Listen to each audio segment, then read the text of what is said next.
The issue was that this was a birthday present. This was Baloney! It was no birthday present, sir. Were you there? Big mistake. His grandmom loaned him money to buy a motorcycle. Now he says it was a gift. You got something else in between your ears other than what God should have given you. There's nothing. Yeah, there's nothing in between your ears. You're absolutely... 6-year-old Helen Uditsky says her grandson, 25-year-old David Union, refuses to repay her for a motorcycle she put on her credit card. She also claims he stole her jewelry. Order, all rise.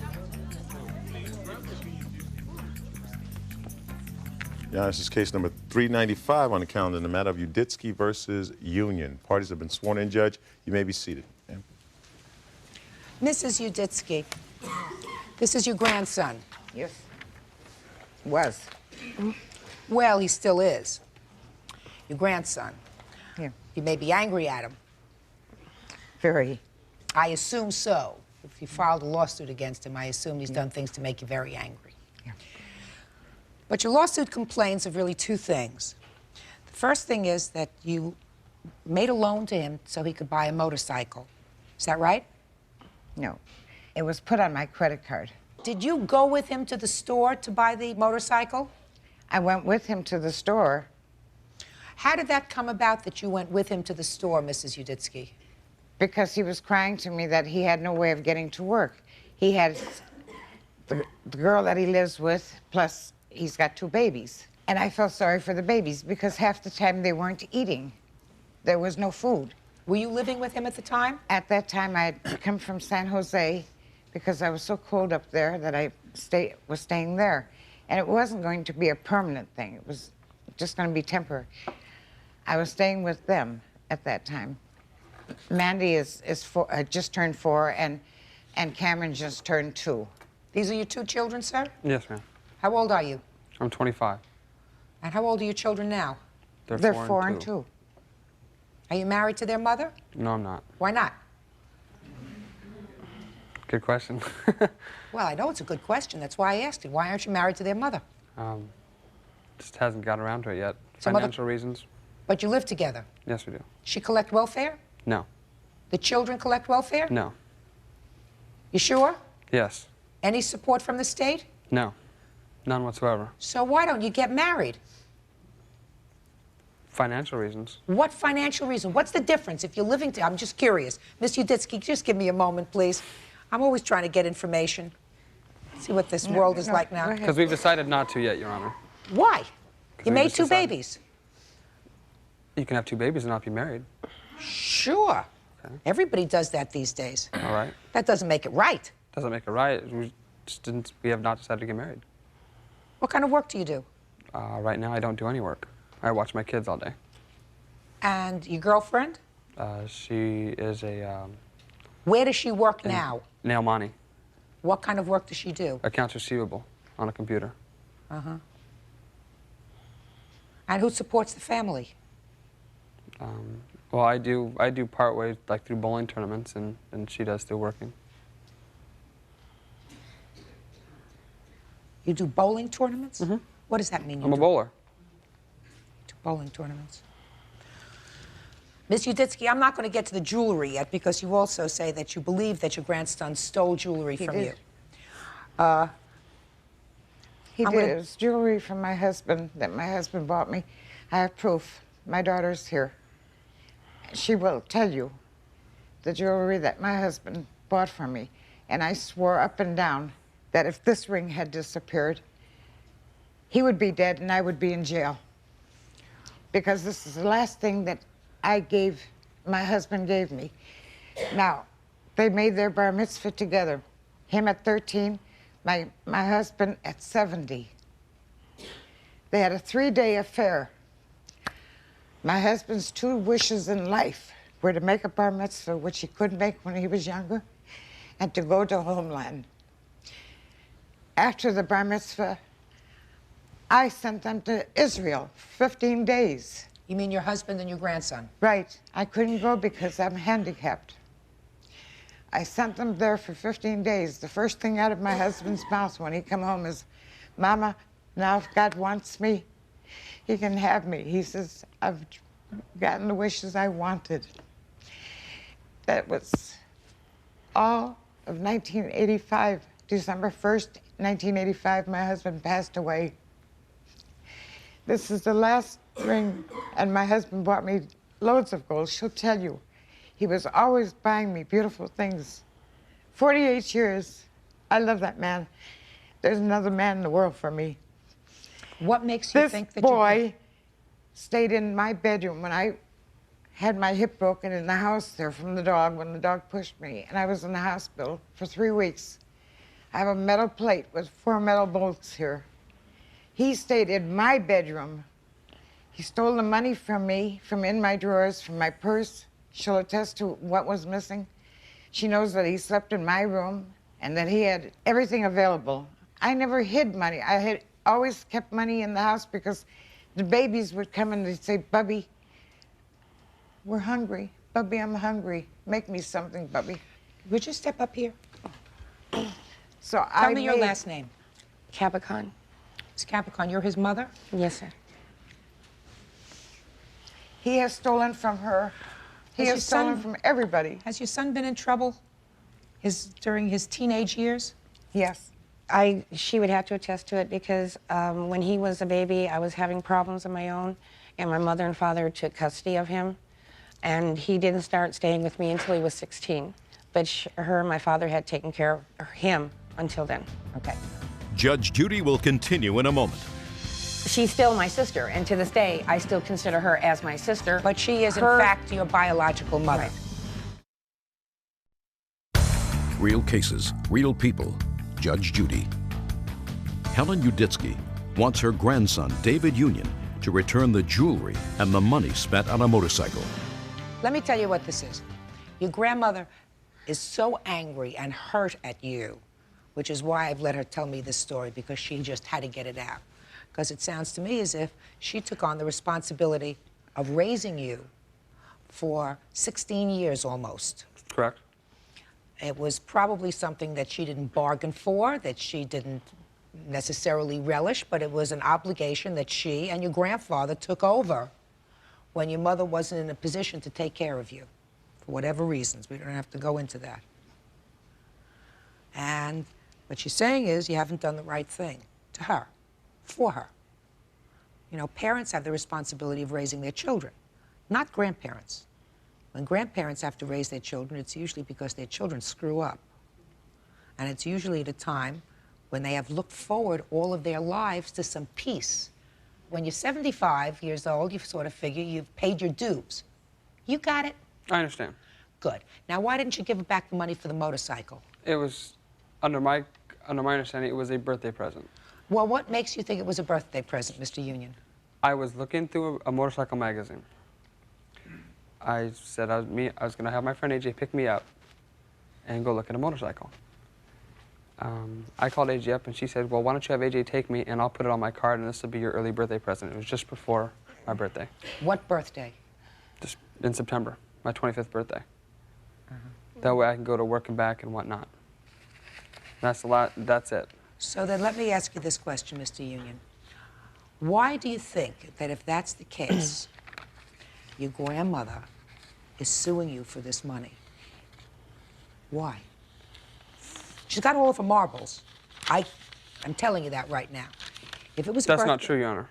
What's not true? That's not true. That she has all the marbles? No, oh, that's yes. not true at all.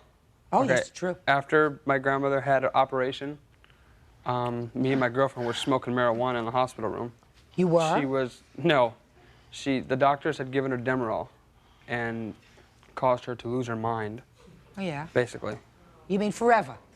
No, not forever. I'm not saying forever. I mean, just caused her to just not be at one state of mind, at a state of mind. Yeah, well, that happens when you're taking Demerol, sir. Right. When you're given Demerol, sometimes you have fantasy and things aren't reality. That's correct. But when she took you down with her credit card, sir, she wasn't on Demerol. I understand that. No. So why do you think, Mr. Union, that your grandmother, who raised you, who cleaned your diapers, who cleaned up after you when you got stomach aches in the middle of the night, who helped you with your homework, who paid for you to go to Israel with your grandfather when you were 13, who nurtured you, why do you think that now your grandmother is standing there suing you for something that was a gift? You explain that to me. I can't explain that because Neither can I. It doesn't make sense, does it? Now let's get to the jewelry. I know nothing about jewelry. Now, I don't even know what jewelry she's talking about.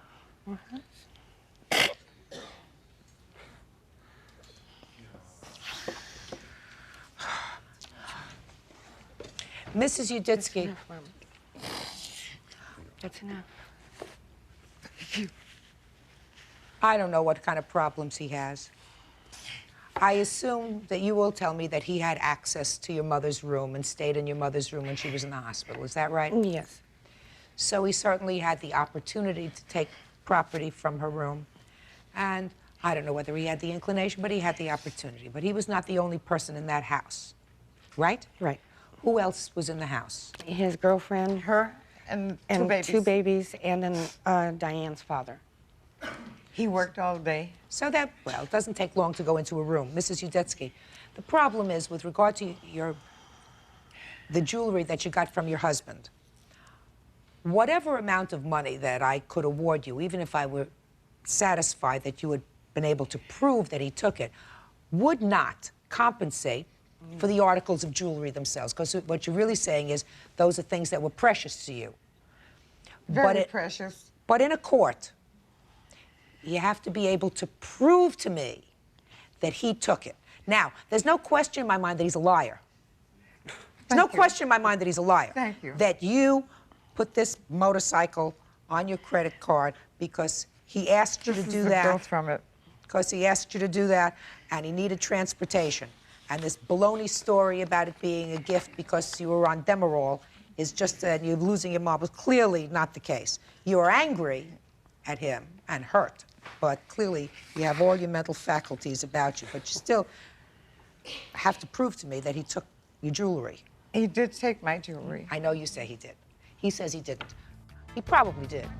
Judge Judy will continue in a moment. I'm going to say it to you again because I have a feeling that you got something else in between your ears other than what God should have given you. There's nothing. Yeah, there's nothing in between your ears. You're absolutely There's right, nothing sir. at all. Real cases, real people. Judge Judy. Helen Uditsky wants her grandson, David Union, to pay her back for a motorcycle and some jewelry. He says she's just upset because his girlfriend, Diane Bondison, betrayed a family secret. What items of jewelry are missing, Mrs. Uditsky? I have a charm that had rubies. I have a Star of David ring. It's like the other ring. This other one was my great-grandmother's ring, and it was passed down to me. So this one I had restored, but I had a ring same like this, only with the Star of David in there. Everything that my husband bought me, other than the chains, were all religious articles. I converted to Judaism. I was not born a Jew. I converted 48 years ago, and I have lived that life. How many grandchildren do you have? I don't have any. I'm through. I have a daughter here, and I have one a daughter child? in San Jose. Does your daughter in San Jose have any children? Yes, she does. Right to her right. She has children, but she is my stepdaughter. Okay. That was my husband's daughter. Do you have any other biological children other than this daughter here? She's adopted. She's your daughter? She's my daughter. Yes. Excuse me, Your Honor. That's her That's it. granddaughter. My Aunt Sandra is her mother. Judge, No. it's just to make a long story short, okay? This is Sandra- the reason why she's mad at me. Sandra, who I was always, when I was younger, thought she was my sister, in reality is my mother. I found this out when I was 16 years old, and I've known for many, many, many years. My mother had made a promise to her that, as far as anybody's concerned, I was her daughter, that's it. So, for all purposes, she's still my sister, and to this day, I still consider her as my sister. But she is, in fact, your biological mother. Right. I had made the promise because my daughter was going to, got into trouble, having a child out of wedlock, was going to give it up for adoption. My husband and I says, no, this is family. No, we will adopt her. We got a lawyer, and when the baby was born, That's her. it was her. When the baby was born, we took her home from the hospital, and we've raised her all her life that we could. What had happened? She What had happened was when they were bringing her from San Jose, Diane was riding with her, and my mom told Diane I was Sandra's daughter. Okay, and she made a promise to her not to say anything. I thought Well, she'd keep her word to God. That's all. Hang on. I didn't say anything to him until after I found out that you told her the truth, and he was the only one that didn't know. But I didn't knew. know. She did know because she came to the house the day that I told him. Your Honor, Just a second. I had told David a long This is time the ago. reason why everyone's mad at she's mad at me because She's I mad at found me out. because I told him the truth. This is the whole reason why. This was a birthday present. I stole no jewelry. So let me ask you this, sir. Why do you think she's angry at you? I couldn't tell you. No, but it's She's not angry like, at me, Your Honor. that has nothing to do with him. No, that has nothing to do with him. Because all she cares about now is money. That's all she cares about. Okay, the motorcycle was $2,000. She's trying to sue me for $4,000 now. She says that she took jewelry I from didn't her. take any jewelry. Okay, And money. 10 years Judge. ago. 10 years ago, my mother borrowed money from her, and and she made her sign an agreement that this is a loan. 10 She years didn't. ago? She did not pay her. She took her to small claims court and won. If this was a loan, she would have made me sign something. This was not a loan. This was a birthday present. Your Honor, That's what it was. that is a lie. I did not because sign anything. I took him to pick up the motorcycle. I asked him where he got the money for it because I knew he didn't have any. He told me he got a loan. This is what he told Not me true. in the car. He didn't tell you from whom? No, he told me in the car on the way, and I knew who he had got the how he got the motorcycle was from her. What did we get him for his birthday? For his together? birthday, we got him a bowling ball and to enter him into a bowling contest. This is what he was given for his birthday present in September. Sounds to me that whether Mrs. Uditsky is your grandmother or your great-grandmother, That's not an issue. You're right. That's not an issue. it's not an issue. The issue was that this was a birthday present. This was no Baloney! loan. Baloney! It was no birthday present, sir. It was no birthday present. Were you there? I get 1,000. Big mistake.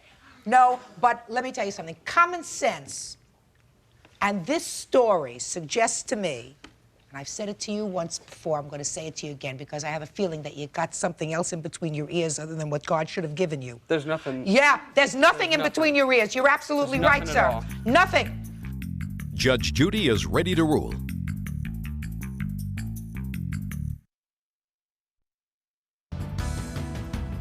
Common sense says that a lady who took care of you, wiped your rear end, wiped your brow, took your temperature, nursed you for 16 years, isn't going to bring you to court unless she's really hurt. And the reason she's really hurt is because not only did you take this money that you borrowed from her for the motorcycle, but that you stole from her. No, I didn't. When she wasn't in her room, when she was in a hospital, you stole from her, and you stole from her the things that her husband of 46 years had given to her that were very 48 precious. years. 48 years that were That's very not true. precious to her. That's what common sense dictates to me. So, She just Mr. deserves an Union, doctor for her act. get a job. And you, madam, you want to work? That's terrific. You don't want strangers to take care of your babies? That's too bad. You got babies to support, you got to work. And this guy over here has now a $5,000 judgment to pay off, so he better get a job. That's all. Judgment for the plaintiff. Parties are excused. You may step out. Judge Judy will continue in a moment. And on the next Judge Judy, She's a money lover. That's all. That's all it is. She's just turned into a money-hungry. You know what? David, you told me. That's it. I'm You done. told me that. David, come here. I'm done. Period. He has even gotten so mad at me that he's thrown me against the wall, and that's when I told him he had to move out of my house. Okay, I'm out of here now. I just want her to have what she needs so she could be in peace. That's all.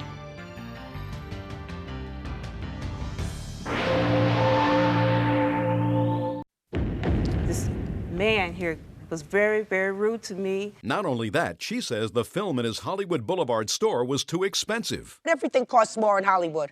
And she claims he kicked her. You say he didn't assault you. Now that I look at him now, Your Honor, he is the man. Your Honor, he looks completely different. Oh, claim that you were assaulted in defendant's store while you were there buying film. Yes. Where did this take place? On Hollywood and Boulevard. Were you a tourist? Yes, I was. According to this, you were a tourist. I was Who a were you tourist. with? I was with my brother and his girlfriend, which are my witness, and my sister.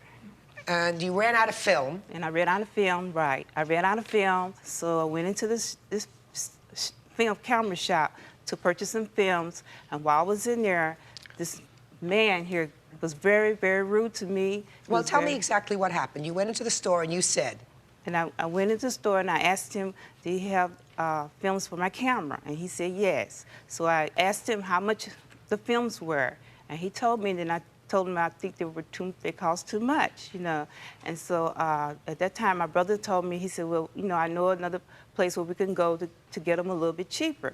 And so at that time, he got all mad and upset because he said that, you know, that's why he hated to deal with the N-word, call us, you know, and stuff. And he was very, very rude to us, very, you know, obnoxious. Did you buy the film? So I had purchased them, then I asked him, I told him that I decided that I didn't want the films. So I gave, you know, I asked him to give me my money back, you know. And so then he said, that's what he said, well, that's why I hate dealing with you. You know, he was just cursing and going on. And I'm not used to nobody hollering and screaming at me like that, you know. So far, he said a lot of bad things to you. Yes, he did. And then what happened? Instead of giving my money back, he took my money and he threw it in my face. And so I was really, you know, upset and shocked. I started crying and everything. Then the next thing I know is the guy that was standing beside me hauled off and kicked me in my leg, you know. Who was standing beside you? Some man that worked in the store with him. I don't know, some merchant, I don't know, a salesperson or something. He was just standing there. And all of a sudden, this guy threw the money in my face. This other guy kicked me in my leg. You know, and I have the pictures here. I have the doctor's statement, everything. And I'm suing for pain and suffering. Okay, sir, let me hear your version of what transpired. Your Honor, I wasn't on that location to begin with. I have 3 different locations in Hollywood Boulevard. Were you in the store at the time that this happened? Absolutely not. Well, who was? Step up here, please. Tell me your name. My name is Emmanuel Cohen, Okay. and I manage the store on Hollywood Boulevard. And you own the store? Yes, Your Honor. So you tell me your version of what happened. Is this the gentleman that you were dealing with? This is the man right here, Your Honor, that what? threw the money in my face. Okay. The one with the glasses. Okay. So you tell me, sir, what happened, your version of what happened when this lady came into your store. I was standing behind the counter where all the films is located. 4 of them, they walked in. They asked how much is a Polaroid film. I told them $12.99. She asked me if she can get a discount. I said no. No, I didn't. Shh. He was Excuse quiet. me. You have to be quiet. Go ahead. I said no. All of a sudden, out of nowhere, that man that's sitting there, he says, you know what? I don't like his face. He called me a name. Even though that he said all of these things to me, just a couple of words, she started telling him, shut up, be quiet. It's none of your affair. Shut up and get out of the store. She told him. She told her brother? Yes. Okay. After that, she said, that's okay. She threw $13 on the counter. I give her the Polaroid film. Before I ring it up, she walked out. 2 minutes later, she came back in again and she threw the film at my counter. And she says, I want my money back. At that time, I don't want any headache. So I void the sale. I give her the $13. She threw the film like this. By the time she was walking out, she go like this on my counter. I have no idea why she do this. She threw everything, the credit card machine, the printer, all my business card, the telephone, the stapler, my stamp, my receipt book, the whole thing on the floor. And I'm standing here behind the counter. She threw everything behind the counter and in front of the counter. And she walked out. We have another What door. happened with another employee who she says kicked her? We had one person with the name of Elmer Gomez. This man, I have his telephone number and everything, right? He came that morning around 9:30 to the store to be trained or to see how he's making a sale. He's not hiree of us, we not hire him, we just try him out. He was there with another salesman. They both of them, they were in the back selling a video camera. Nobody was up front to kick or to harass or to do anything with her. I'm still behind my counter. I have no way to get out that fast or kick or do something. She's not suggesting that you kicked her, sir. For the past 17 years we've been You're in not Hollywood. suggesting that he kicked you, right? No, it was another man in the No, store, ma'am. Your Honor, No, that Your kicked Honor. me. Excuse me. Would you describe what that man looked like? He was like about his size, but kind of, he was Younger, a little younger. older? He was a little younger. I don't know how old he was, but he was a little bit younger than both of these men. These are not the two men, the man that kicked me. Step up here, sir. Tell me your name. John Ellis. I'm her brother. Where were you visiting from? She was visiting from San Francisco. She came to visit me, and we had it all planned to go sightseeing that weekend. So we were on Hollywood Boulevard, so we went to get some films. So this gentleman with the glasses was very, very unprofessional, very rude to us. So my sister told me to walk out the store, leave him alone, because I was upset. And I left the store. And you left? My brother left the store. So you didn't see your sister get kicked? No, I left the store because I didn't want to get no confrontation. Yeah. My brother's girlfriend was in the store. She was still in the store that saw. Did you see her get kicked by someone? Yes, I did. Well, then step up here. You may sit down, sir. Tell me your name. Hi, my name is Deborah Key. Okay, I seen where... Look at me, please. Okay, I seen where the gentleman with the glasses, okay, he said and gave, once she asked for her money back. I want you to tell me about the kick that you say you saw. Okay, about the kick. Look at my eyes. Okay, the guy just all of a sudden, he had no kind of words with the man. He just all of a sudden just kicked her. He just kicked her. Just deliberately just kicked her for no apparent reason. So that's when she got to hollering and screaming and fell down. I immediately pulled out my cell phone and called 911. I called 911, and then that's when the police came. Judge Judy will continue in a moment. You say he didn't assault you. Now that I look at him now, Your Honor, he is the man. Real cases, real people. Judge Judy. As Harriet Barnes attempted to purchase film in a Hollywood electronics store owned by David Cohen, she says she was attacked. Now, where is this Mr. Gomez today? He ran away from my store because for the first hour that he stopped working for me, he had to deal with such a thing. They arrested him. They put a handcuff on Elmer Gomez, this new guy, and they body searched him. I saw that things are happening, and I called the store number 2. He was there, and I told him, come over here, and we have a little problem over here. As soon as he comes in, the police, they were standing there. I came in, and I said to the police officer, I am the owner. What can I do for you? All of a sudden, this lady that I see her for the second time, she got up, and she said, you hit her. So all of a sudden, the police officer that saw me, I'm coming from my next door store to this location. They opened the cuff from the gentleman that we call here Elmer Gomez, and they put it on me. And I told the officer, you know that it's not true. She said, David, relax. It's a citizen arrest. If they would leave it up to me, I would not take you down there because I know you came from the other location. Were you, just a second, were you present in the store when the police arrived?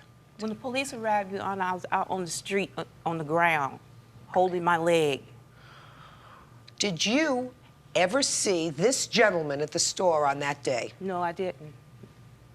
No, not this one. I saw this one and the other man that hit me. After the incident, after the police were there, did you see this man here?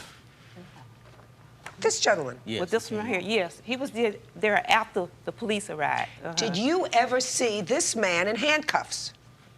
No. No, Your Honor. Who was in handcuffs? The man that kicked me. Were you ever called to go to the criminal court with regard to that man? No. Well, you had an arrest made of somebody who say assaulted you. Did you ever follow up on it? No. Why not? Somebody assaulted you, and you had them arrested. Didn't you follow through with the police? Didn't you go down, file a police report? Yes, I did. I have a police report. You know, I have Let the me see police the report. police It's report. right there. Yeah, you filed with. Didn't anybody ask you to come down to the police precinct? Yes, that lady called, remember?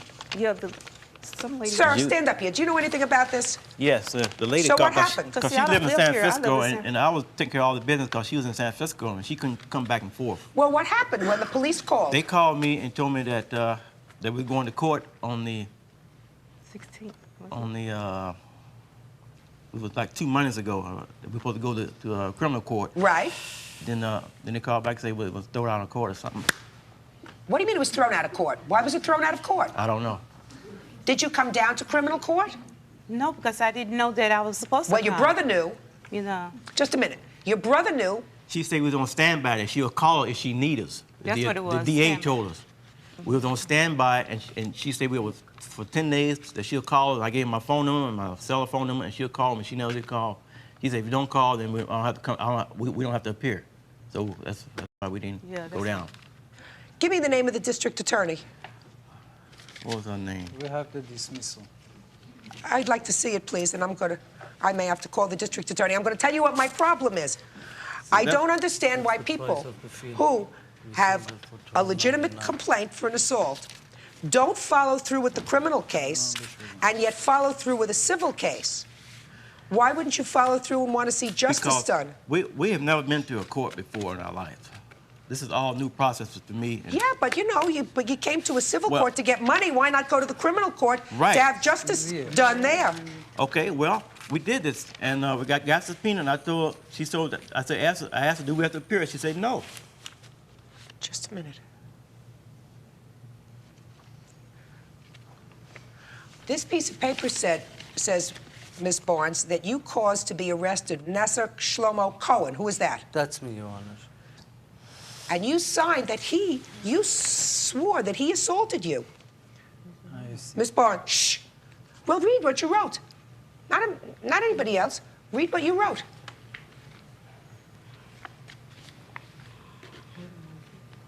Your Honor, if they stop telling her what to do in her life, I think she would be much successful person in life. That's none of your business, sir. I'm sorry.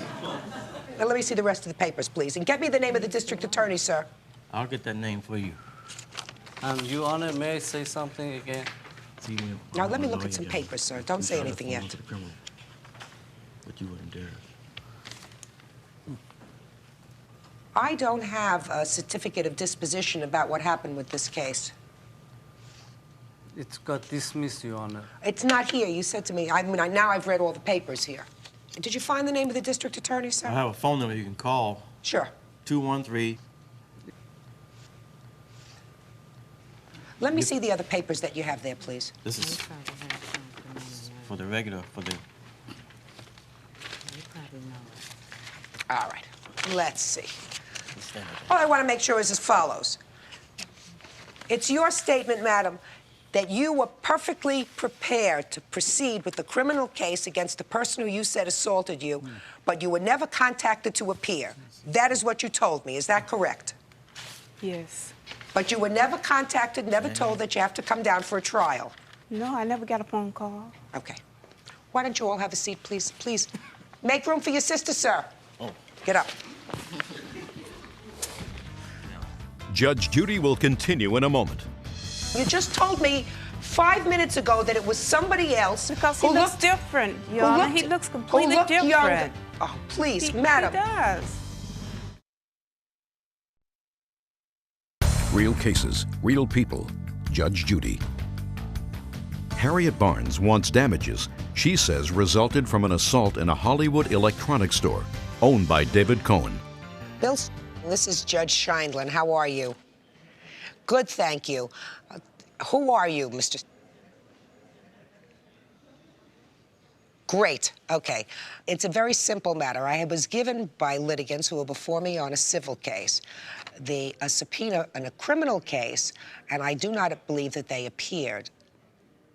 They tell me, the defendants in this case tell me that the case in the criminal court was dismissed for whatever reason. The complaint that I have, the criminal subpoena, is people of the state of California plaintiff versus Nasir Cohen. It's important, but it really becomes less important because clearly in this case, even according to the plaintiffs, the wrong person was named as a defendant. You don't know.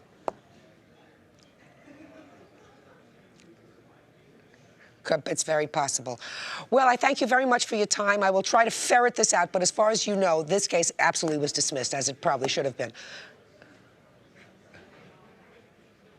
Very well. Thank you very much, sir. I appreciate your help. Bye-bye.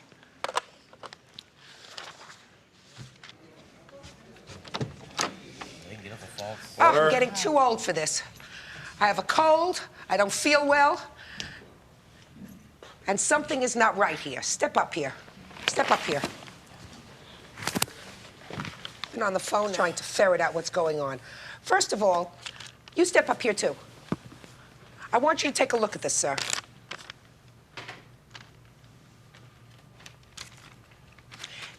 That piece of paper, that summons that you gave me, is the people of the state of California against this man for assault. Do you understand that? Yeah. Yes. You say he didn't assault you. Now that I look at him now, Your Honor, he is the man. He is. What do you mean now that you look at him? You just told me 5 minutes ago that it was somebody else. Because he looks different, Your Honor. He looks completely different. Younger. Oh, please, madam. He does. He was dressed different that day and everything. My problem, Ms. Barnes, is as follows. I just spoke to the city attorney. You clearly filed your case against this man. He was arrested. He was processed because we have a complaint. The district attorney told me that the case against this man was dismissed. 5 minutes ago, you said to me, this person didn't do it, this person didn't do it, it was somebody else. And all of a sudden, when I take a break, you say, he looks different from the day it was him. Clearly, from what you told me before, it was not this person. Judge Judy is ready to rule.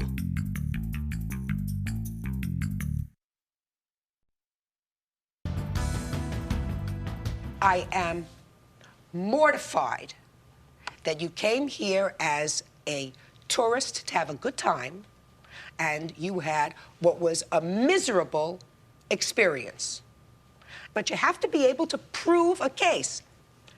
You should have gone to the criminal court. Maybe because you knew that the right person wasn't being charged, you didn't go to the criminal court. That's a possibility. But you should have, because you can't abdicate your responsibility as a citizen in the criminal case and then come in and sue for a lot of money civilly and expect a court to hear less quality proof than it would take in another court. I know one thing for certain. I am not satisfied that this man assaulted you. And if I'm not satisfied that this man assaulted you, your case has to be dismissed. That's all. Parties are excused. You may step out. Judge Judy will continue in a moment. And on the next Judge Judy. It's a policy of me because I'm Persian. I just say I'm a citizen of this country. I have to be nice to people. I'll tell you one thing, anybody go to that store, don't shop at that store, because they're very rude and very unprofessional. Thank you very much. That's all I got to say. Thank you. Thank you, sir.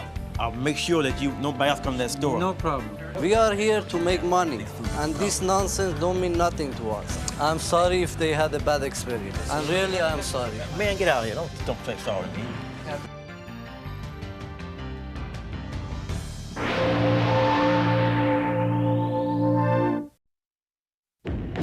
him out of jail 4 times. When he didn't show up at court, his girlfriend lost the bail money. I put a TV in her room. I bought her a VCR. I bought her numerous of clothes, shoes, and everything. Anderson, pay the money, sir. Buying her a VCR and a television set and a couple of pairs of shoes doesn't wash. Ex-boyfriend. Yes, Your Honor. Who you say owes you money because you bailed him out of jail. Yes. When was this? How many years ago? Oh, no, it was in August. And how much did this cost you? $1,300. You have a receipt for that from the bail bondsman? Yes, I do. How long had you been going out with him? Okay, in the end, it was about 4.5 months. So how long did you know him before you bailed him out? 3, I believe. 3 months. Tell me about this night that you got arrested. It was during the night? Yeah, it's 3 in the morning. I just dropped Lori off at her house, and at the time I was driving my truck through Richmond Heights, Missouri, and they flagged me because my plates weren't registered to the truck at the time. How'd that happen? They just ran my plates. No.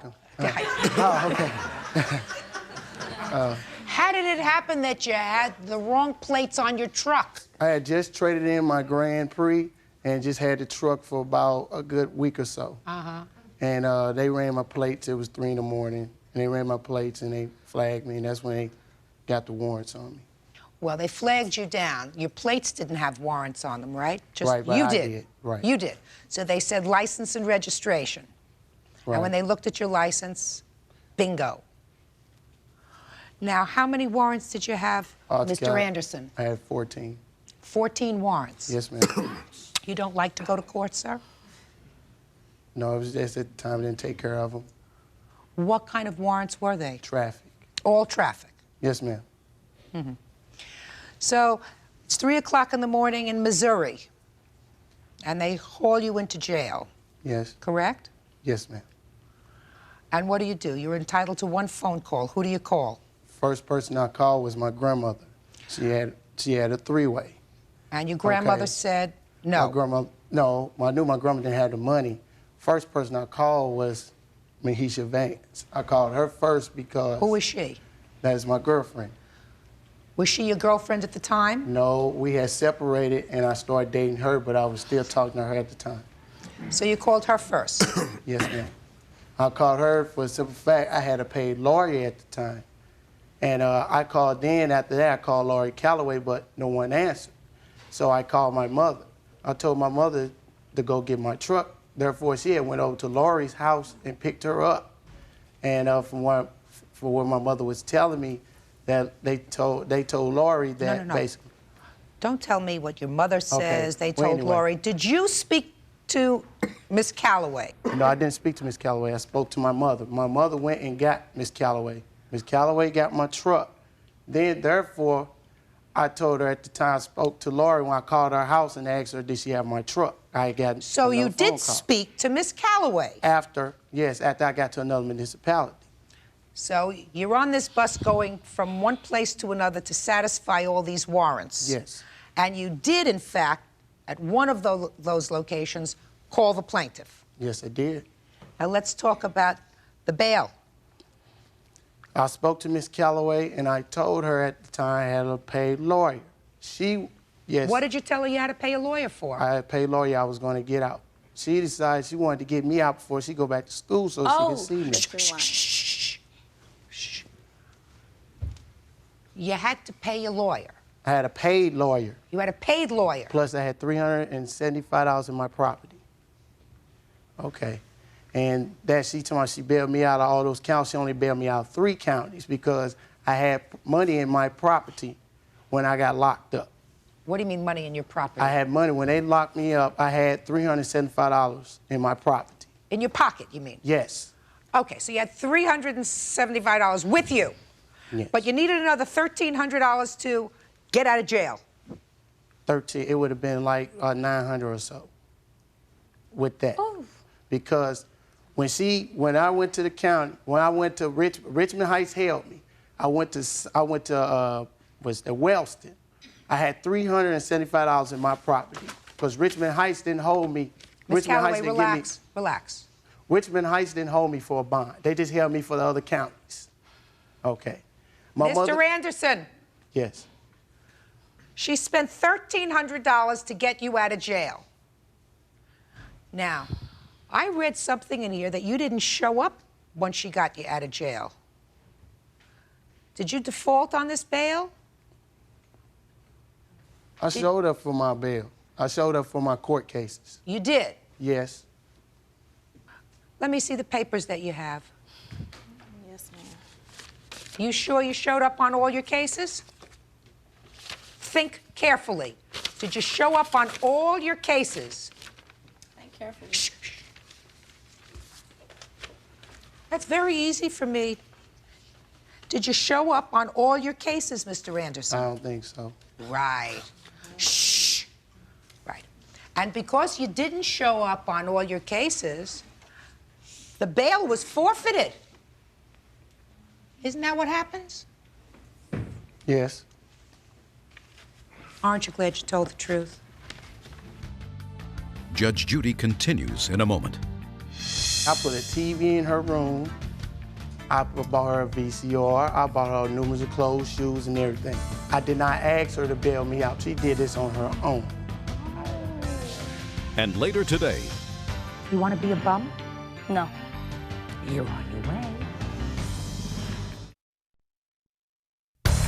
Real cases, real people. Judge Judy.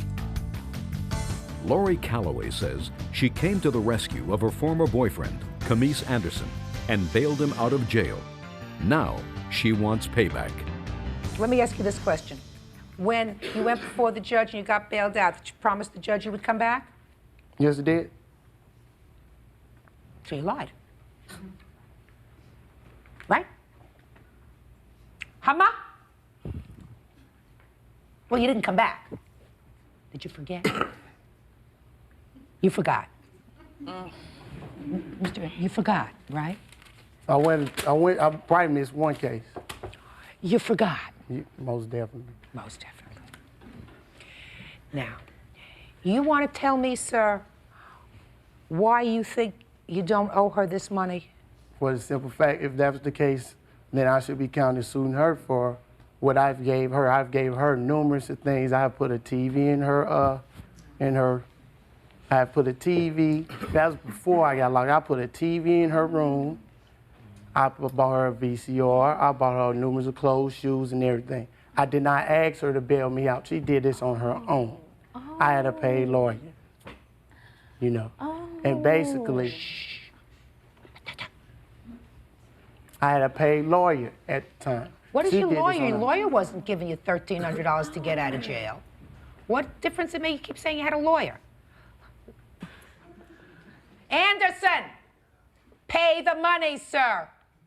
Buying her a VCR and a television set and a couple of pairs of shoes doesn't wash. You know, you have to be, how old are you? 26. Are you working now? Yes, I am.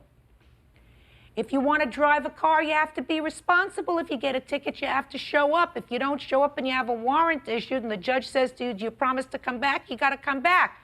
And if because you forgot she lost her $1,300, you got to pay up $1,300 for the plaintiff. That's all. Parties are excused. You may step out. Yeah, 2500. Who's stupid? Who's paying? I'm not. But your man is. All right, but your man that's the is. whole. That's the but whole your point. man You're right. Did you is. hear yourself? I My sure man. is. Your man. My man. And you can have him. Okay, and I you got can him. have Had him all the time. And you can have him. And I got him. And you can have him. Both of y'all can talk to my diploma, because don't neither one of y'all have one. And now the next case. Parties on Maldonado versus Ashlock. Step forward, please. 34-year-old Anthony Maldonado claims neighbor Debbie Ashlock's 13-year-old nephew, Christopher Ashlock, vandalized his home. You folks are neighbors. Yes, we are. Live in private houses? Yes, ma'am. How close to each other do you live? 10 feet apart. So you're right next door neighbors? Right. How long have you been neighbors? About 4 years.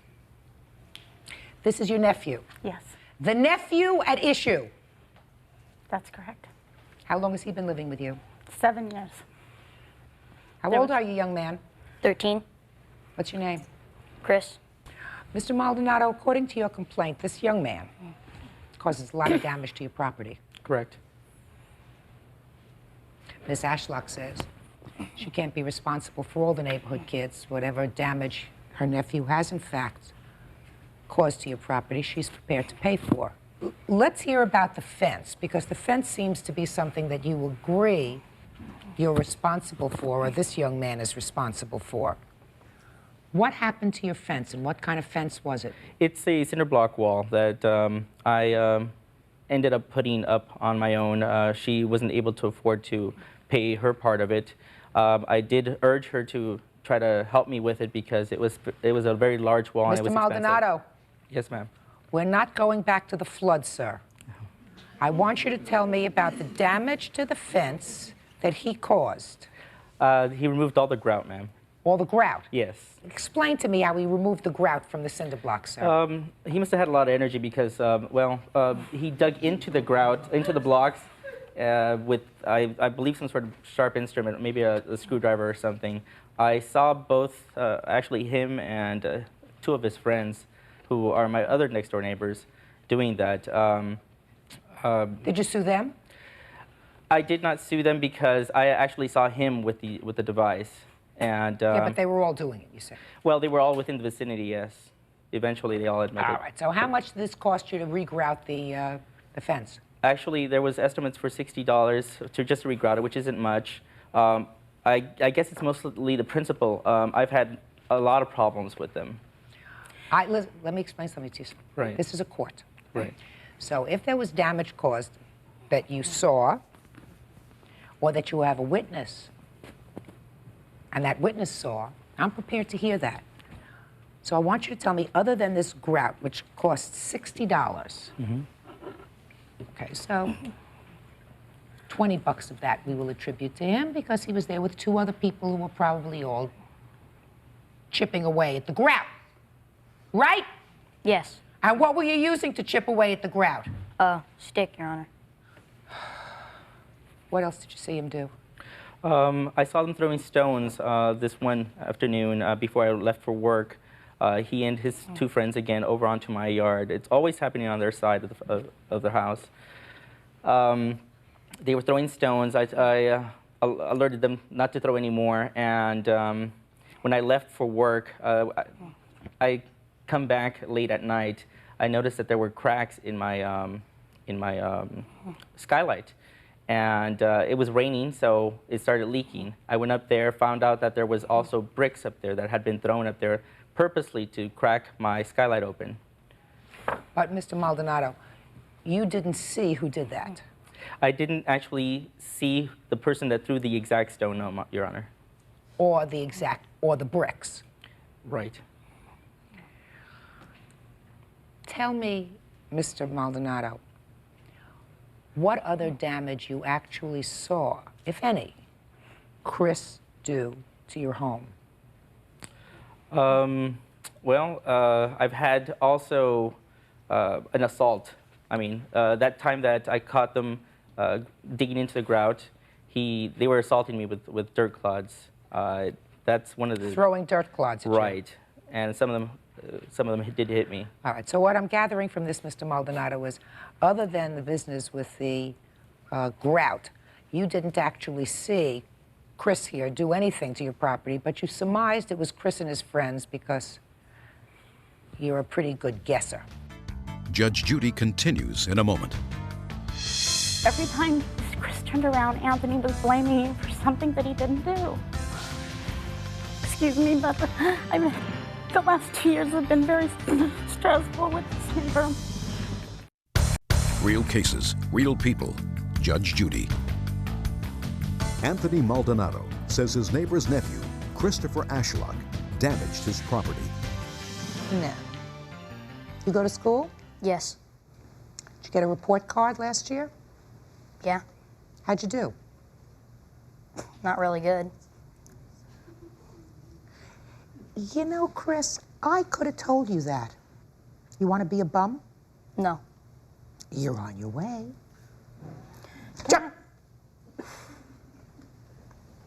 Because he can't prove to me that you did, or not you alone, you with other neighborhood kids, you with a couple of friends. He can't prove to me that you did all the damage to the house, so that I can't charge you for it. You know if you did it. And if you're spending your time vandalizing somebody else's property rather than going to school and trying to make something of yourself, then you're going to grow up to be a bum. That's what's going to happen. What are you going to do for Mr. Maldonado to correct this damage that you've been doing to his house? We've already fixed it. You fixed it? Yeah. Tell me what you fixed. The wall. Mm-hmm. Did he fix the wall? It was very haphazardly done, yes. But Yes, it's Your Honor. fixed. Yes. You going to bother him anymore? No, I haven't bothered him for a long time. It was a couple years ago that we did this to his wall. Miss Ashlock, is there anything you want to say? Yes, in Christopher's defense, the wall, excuse me, but the last 2 years have been very stressful with this neighbor. But the wall was an accumulation of it was like Christopher's frustration. He realizes it was wrong and he shouldn't have done it. And we had to talk about it and he was punished for it and I fixed the wall. Okay. And it didn't cost $60, it was free.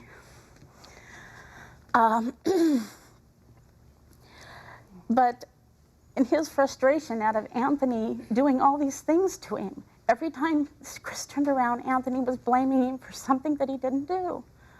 It was his way of retaliating against somebody a little bigger than he is. Judge Judy continues in a moment. Want justice? Call 1-888-800-JUDY. My sense is, Miss Ashlock, that Chris has a lot of frustrations. His parents aren't together, lived with his father. Father not around anymore, he's with his aunt and his grandmother, and decided doesn't have both feet planted right, and his school is suffering, and he's hanging around with kids and getting himself into trouble. All of those things are probably true, right? They were maybe 6 months ago. Okay, well, if he's back on track, that's really good. And I'm pleased to hear that. You sound like a very nice lady. So your wall is fixed, and you can't prove that Chris did any other damage. You probably felt it, but can't prove it. So, Mr. Maldonado, there isn't an award that I can give you, sir.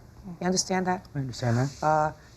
I believe that you understand that your neighbor is a nice lady and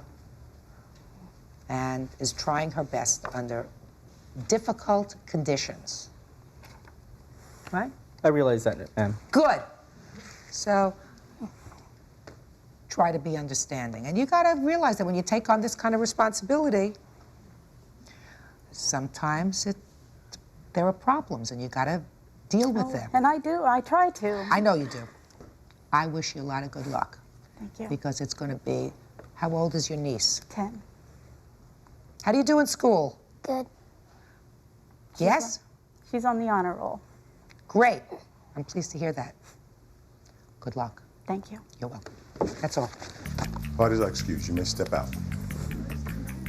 Out the back door. Judge Judy continues in a moment. And on the next Judge Judy. I have lived with this man for the last 2 years, constantly harassing me. I just want him to leave me alone.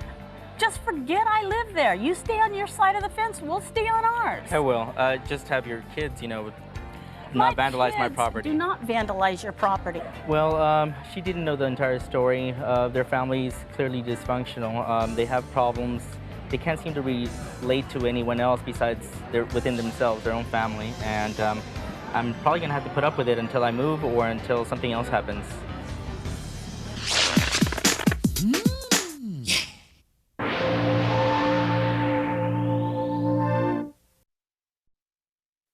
This rabbit came from behind the bench and grabbed my leg, bit in, and with his claws and everything. The case of an unprovoked rabbit attack at a petting zoo. She says she was bitten by one of your rabbits. We didn't want this rabbit, but we couldn't catch it. It's still got a big purple scar on my ankle. Ooh, that's nasty. Gil Jones because his rabbit attacked her and bit her on the ankle. Order, all rise. Judge, this is case number 363 on the calendar in the matter of Mahal versus Jones. Parties have been sworn in, Judge. You may be seated. Have a seat, ladies. Mr. Jones, you are the owner of a petting zoo. Is that correct? Yes, Is that Your a Honor. children's petting zoo? Yes, Your Honor. And you were there with your children? With my one son with a play group. And you allege in your complaint that while there you were bitten by one of his animals? Yes. Tell me what happened. I was there in the petting zoo area, and I happened to see a young boy with long pants on get bitten by the same rabbit. And I spoke to the mother, and I says, oh, check to see if he broke the skin. And when I said the skin, this rabbit came from behind the bench and grabbed my leg, bit in, and with his claws and everything, held my leg and wouldn't let go. I had to actually shake him loose from me. When did you go to the doctor? I went to the doctor's. It was almost 8:30 by the time I actually got the appointment. The same day that yes. you arrived home? Yes. Do you have the doctor's report? Yes. May I see it, please?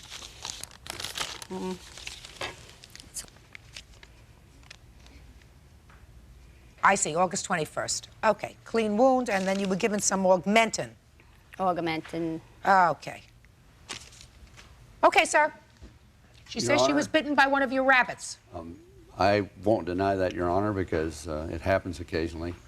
I have no recollection of Mrs. Majul's incident.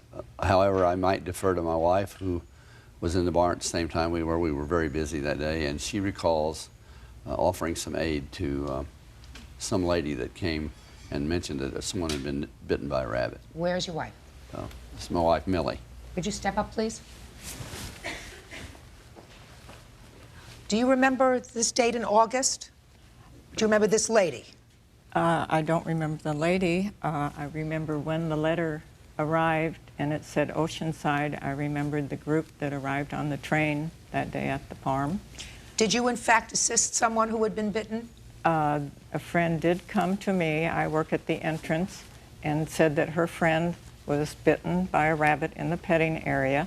I had hydrogen peroxide and Band-Aids for first aid, and she said my friend has taken care of it. She has an antiseptic in her purse. And I said, well, I'll send somebody in to catch the rabbit and remove it from the petting area.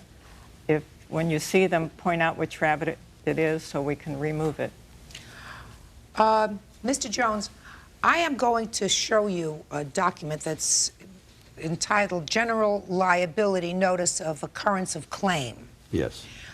And I want to ask you if you, if this is something that you filled out. Is that something that you filled out for your insurance company, sir?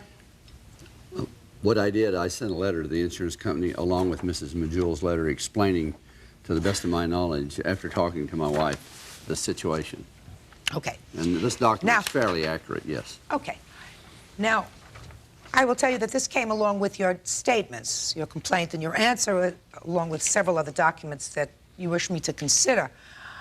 I was concerned about something that I read here, and I'd like you to see if you can explain it to me. It says that OP, which I assume is you, I don't know what that stands for, allegedly bitten by a rabbit.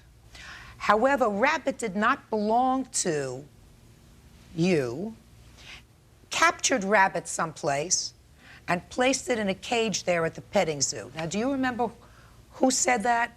Was it you or your wife? My daughter actually caught the rabbit, Your Honor. At least she You the told daughter? me she did. It's my Step up daughter, here. Jennifer. Jennifer, you caught this rabbit? Yes, that's our policy.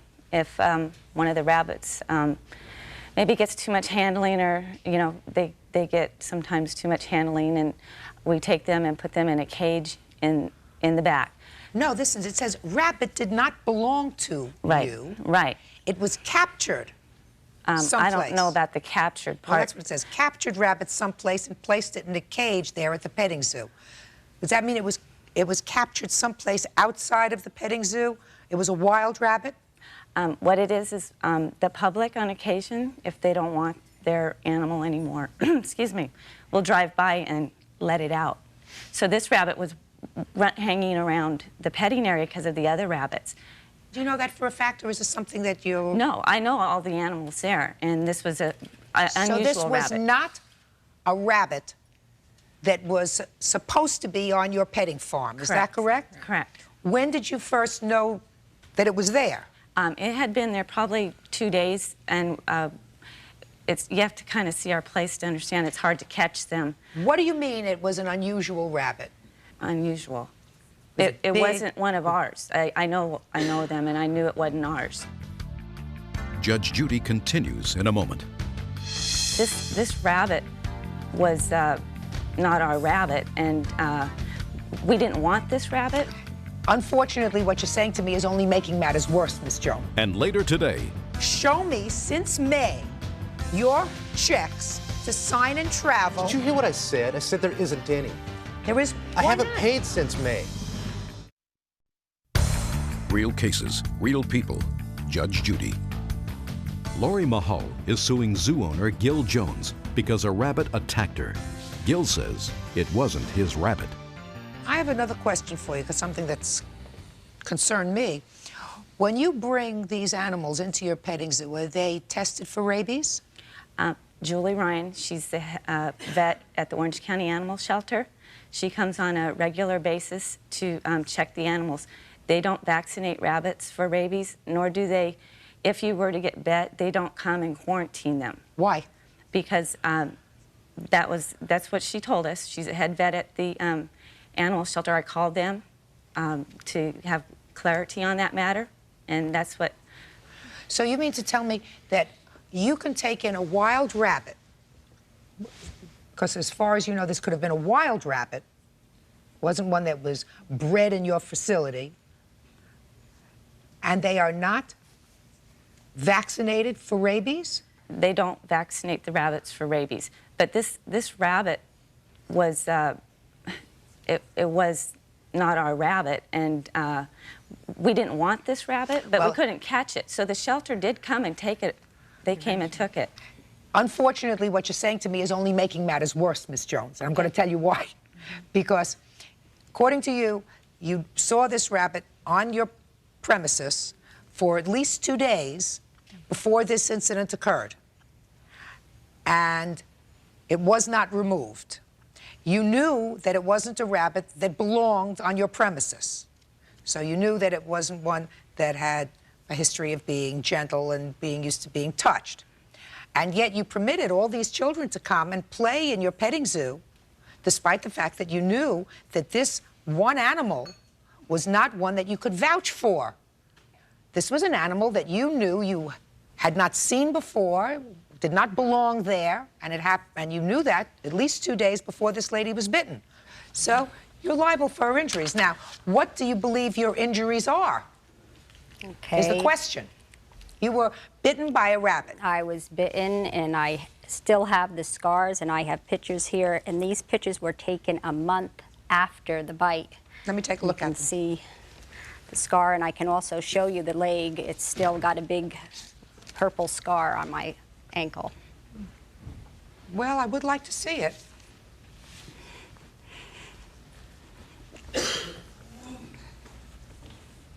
Ooh, that's nasty.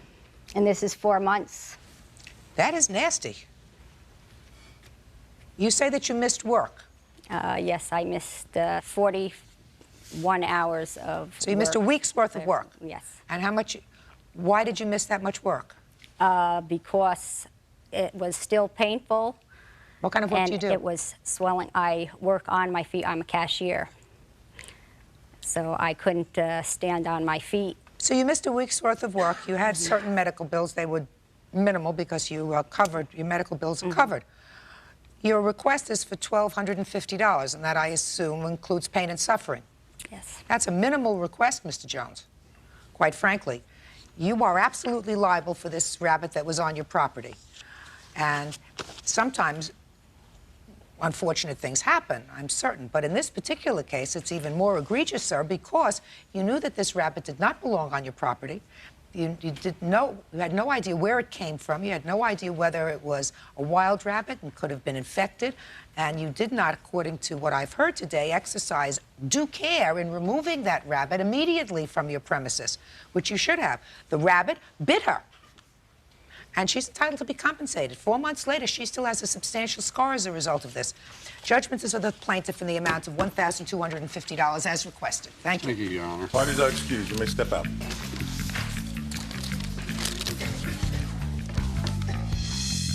That's our story, and that's the truth, and that's all we can say. We can't really expound on what the judge ruled. She made her point of law very clear. And now the next case. Parties on Torres versus Biles. Step forward, please. 31-year-old Michelle Torres says her mother's ex-husband, 33-year-old Roger Bile, borrowed Michelle's credit card for an Aspen vacation. Roger didn't pay her back because he didn't go to Aspen. All right, Ms. Torres, the defendant was married to your mother. Correct. How long were they married? About 6.5 years. Is this your mother? Yes, it is. Are you now divorced, sir? Yes. But while you were married to her mother, according to this complaint, he borrowed some money from you by putting some tickets on a credit card that was yours. Right, a ski package deal. And you were all living together at this time? Correct, I was living with them. You made some payments? Yeah, made some payments. And he still owes you $1,100? Correct. So you want to tell me how this loan came about? In December of '94, Roger came to me and wanted to go to Aspen, Colorado for a ski trip. He asked me if Roger. This is Roger. He asked me if I would put this ski package on my American Express card because the Ritz-Carlton was running a special if you put it on your American Express card. He had previously had an American Express card, but it had been canceled. I went to my mom. I told my mom, asked her, Roger wants me to do this. Should I do this? She advised me not to. She said he still had unpaid bills and debts. But even though he made plenty of money, he's just kind of doesn't pay his bills. He had repeatedly promised that he would pay me back, and so I believed him, and it was a Christmas present for him and my mom and myself. It was a Christmas bonus as well. So I believed him. What do you mean a Christmas bonus? Well, I had worked for him, and he said it was my Christmas present and a bonus since I did such a good job working for his business. So we went on the ski trip. Everything was fine. We came back. He started... The three of you? The three of us went on the ski trip, went skiing, had a good time. And we came back, he started making payments, like he promised that he would pay my American Express card. So this was a sign and travel on American Express? Exactly. So you don't have to pay it off at one time, you can pay off little bits at a time. Right. So he kept promising me that he was going to pay it in larger chunks, and the chunks got smaller and smaller. And I believed him. He promised me that you're my stepdaughter, I would never screw you over, no matter what happens between him and my mom. In April of this year, he committed adultery on my mom, so my mom divorced him. And in May, he came to my work and said that he would give me $400 towards the $1,500 he owed me. The amount got down to $1,500 from $3,000. It was originally $3,000. Right. He paid $1,500. Correct. He still owed $1,500. Correct. And then in May, he paid another $400. Correct. Brought it down to $1,100. Okay. And right after I had him sign this... So far, is that correct, sir? You made those payments? It's been paid off. So, Mr. Bile, so far, you made payments? Yes. Yes. Okay. Judge Judy continues in a moment. 3 weeks after Linda and I split up, everything from my home was stolen from Linda. Took it all. Every document, every paperwork, every receipt. Real cases, real people. Judge Judy. Michelle Torres is suing her mother's ex-husband, Roger Bile, for not paying for an Aspen vacation. What happened after May? He gave you $400. And signed this receipt telling me he would pay me the rest of the $1,100. Show it to him, please. That's his original signature. You remember that? Mm-hmm. Okay.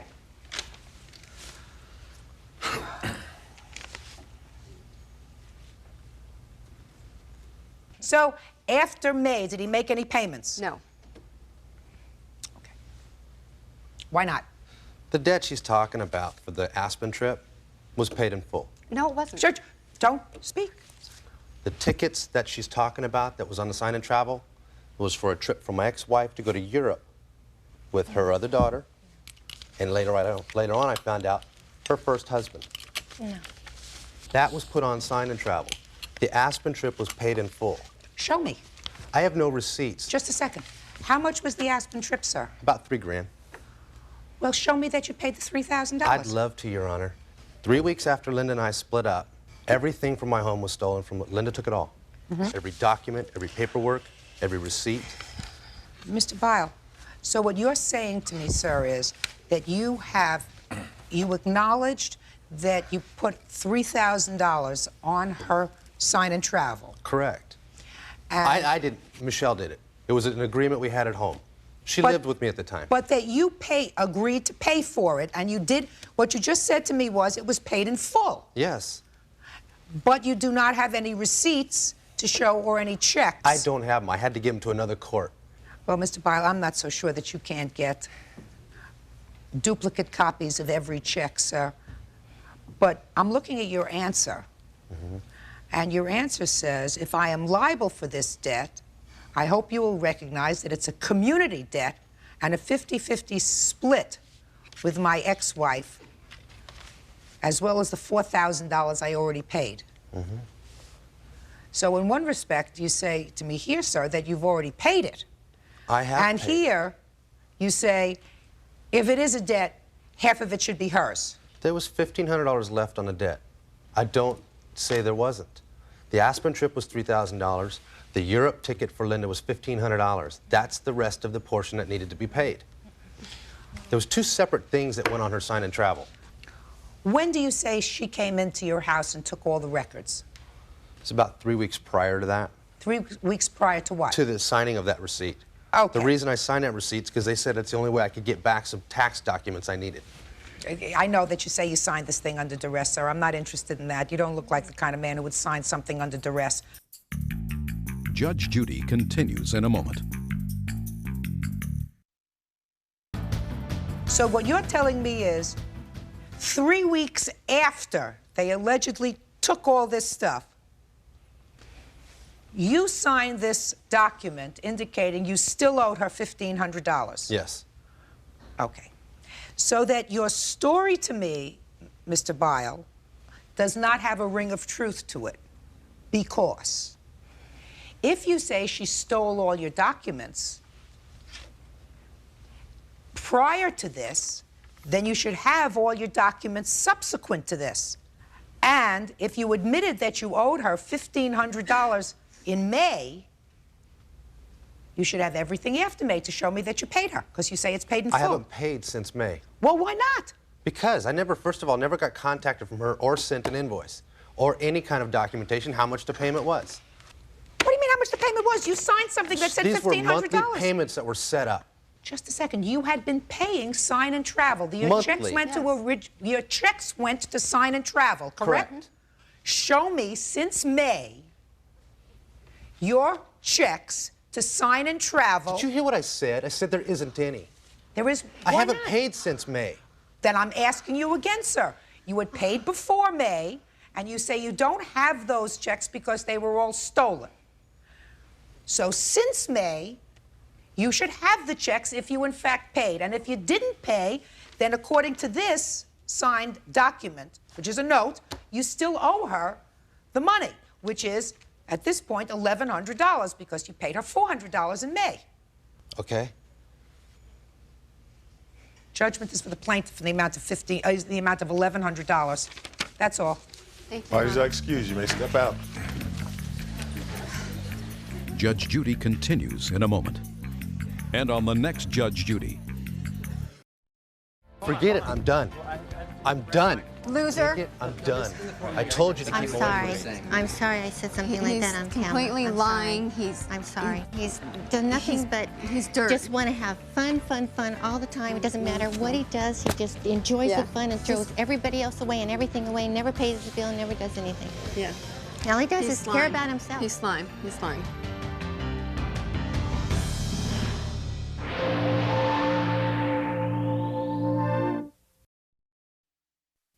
You lent him how much money?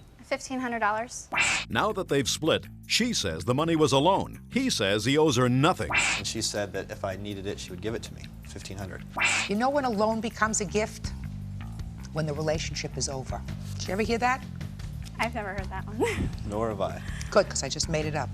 But first, Listen, kids don't have an opportunity of picking their parents. Very few parents are perfect. If you're fortunate enough to have two reasonable parents in a divorce. Edwards and his ex-wife Tracy are caught in an all-too-common war, and at the center is their 8-year-old daughter, Elizabeth. He's suing Tracy for the money he... Parties have been sworn in, Judge. You may be seated. I must tell you that when I read these papers over, your papers over last night, I was struck by the fact that I had seen these same problems with different names on them for 20 years. Sad situation. You two folks have been married for how long? 18 years. And have how many kids? 3. How long ago were you divorced? Year and a half ago. According to your papers, Mr. Edwards, your youngest child's name is Elizabeth. How old is she? She's 8. And you enjoy regular visitation with her. She lives with her mother. Very liberal visitation now. What kind of visitation do you enjoy with her? I have every other weekend, like the standard rule. I also, on Mondays, I have her overnight until Tuesday when school starts. I have her 2 hours after school on Tuesdays, Thursdays, and Fridays. And on Wednesday, I have her until 9 o'clock. How old are your other 2 children? I have one that's 19 and one that's 17. The 19-year-old's boy or girl? Girl. And who does she live with? She lives with her mother, but she's at college, so no one gets to see her much. And the other child's boy? Yes. And who does he live with? He lives with me. All right, why don't you tell me about this problem in your own words? Okay. This past spring break, it was at the beginning of April, it was my ex-wife's year to have my daughter for spring break. And because of our agreement on visitation, if she has to work and Elizabeth doesn't have school, she used to bring her to me at 7 in the morning. Well, because of this, I talked to my ex-wife about it, and I said, well, since you're going to be bringing her over here every day anyway, why don't you just let her go with me and my son, my fiance, on vacation with us? And she said, yeah, that'd be fine. And it was your regular period to have her during that spring break? Yes, it was. But you were going to be working? Correct. Okay. So that sounds like a nice thing for Elizabeth. Right. Go ahead. Well, I had scheduled, we were going to go to Cancun. Elizabeth's been there before and really wanted to go. I didn't have the money. I was waiting on my tax return to come in. So we changed that to, when my tax return came in, that we were going to go down to Daniel Boone National Forest and ride our dirt bikes. My girlfriend and myself and my son, we all ride 4-wheel dirt bikes. So when the tax return came in, I went and bought Elizabeth her own, and we were teaching her to ride it. When a week before we were scheduled to leave, I get a letter from my ex-wife saying she was mad, which this is what she usually does when she's upset, is cancel any special visitation I have. So I got a letter a week before we were supposed to leave. Sorry, you can't take her with you now. At this time, I'd already put deposits down on a cabin, bought the dirt bike, bought her equipment so that she wouldn't get hurt, which at her insistence made sure I had every piece there was. And I was just out a lot of money for setting up this vacation. That. How much money were you out? $1,547.47. Elizabeth still has the dirt bike. Yes, well, Right. yes. And that was included in Yes, yes it was. Did you lose your deposit and the equipment she still has to ride the dirt bike? Well, I had to buy the equipment. I know, but she still has it, and she still uses Correct, it when she rides correct. the dirt bike. Right. Did you lose your deposit on the cabin, Yes, I Mr. did. Edwards? And how much was that? $175. Why don't you tell me why you think your wife changed, your former wife changed her mind about you taking Elizabeth on vacation? She has these tendencies to go off. Well, you must have had an argument. Obviously. Well, obvious. So what was the it doesn't take argument much. about? Well, what was the argument about? I have no clue at this point. Well, Miss Edwards, why don't you tell me? He told me about a week and a half before that he was planning on filing for full custody, and the idea that I gave her up for spring break, which was supposed to be mine, was going to be used against me. Were you having an argument at the time? Yes. Well, why don't you tell me what the argument was about? Because Mr. Edwards doesn't appear to be a stupid man, and it would be stupid to tip your hand about a plan for a lawsuit. Well, he does that to me a lot because he knows it upsets me, and usually it doesn't turn out to be true. But he came out to the car and we were talking about, actually we were talking about something totally different. We were talking about a boat. Tell me about it. We had 2 boats when we got divorced, and he got the sailboat and he gave me the speedboat, and I was planning on selling it, and I had asked him if I could have the keys to it because he had told me he had the keys. And he said, I don't know what you're talking about. And at that point I got mad and I said, spring break? Oops, I don't know what you're talking about. And he got very mad and he dented my car, pounded his fist into it. Okay, so let me go through this now. You got into an argument about property. Correct. You wanted to sell the speedboat. You said to him, where are the keys? He said, I don't know what you're talking about. Does that sound familiar, sir? About the keys to the boat? Yeah, that sounds very familiar. And so you retaliated by saying, spring break, whoops, I don't know what you're talking about. And then he retaliated and said, it's too late, you already agreed to spring break, and didn't you know, he said, I was going to use this against you anyways because I'm filing for full custody. So I sent him a letter saying that I had reconsidered spring break and that she was going to stay with me. Don't you both feel foolish? Huh? A little bit. Sure. Because ultimately, the one who was disappointed because you 2 people spoke in anger and in haste. Both of you too, Miss Edwards. That wasn't a nice thing to say. Whoops, spring break. I don't know what you're talking about. That's true. Judge Judy continues in a moment. Miss Edwards, I don't know what you know about my judicial reputation. Sometimes I'm a screamer. And later today, I think he just buys a lot of extra stuff he doesn't need. Men like toys. Yes, they do. Cars especially. real cases, real people. Judge Judy. Chuck Edwards is suing his ex-wife Tracy over money spent on a vacation that included their 8-year-old daughter. According to your papers, Miss Edwards, you went and spoke to your lawyer. Yes, I did. And your lawyer is the one who said to you, you don't have to give him spring break. He said I was under no obligation to give him spring break. I'm going to ask you this question. You really don't have to answer it. Did your lawyer say to you, but it's the right thing to do to give him spring break? No, he didn't. He had me discuss it with my daughter and see how she felt about it, and she didn't care either way. Yeah, we shouldn't put kids in the middle about that either. Kids don't have an opportunity of picking their parents. Very few parents are perfect. If you're fortunate enough to have 2 reasonable parents in a divorce situation, you're very fortunate. Miss Edwards, I think that what Mr. Edwards retorted to you was wrong when he said, I'm going to use the fact that you let her go on spring break with me when I petitioned the court for full custody. You don't intend to do that, do you, Mr. Edwards? No, not at this time. Well, does Elizabeth seem happy with her mom?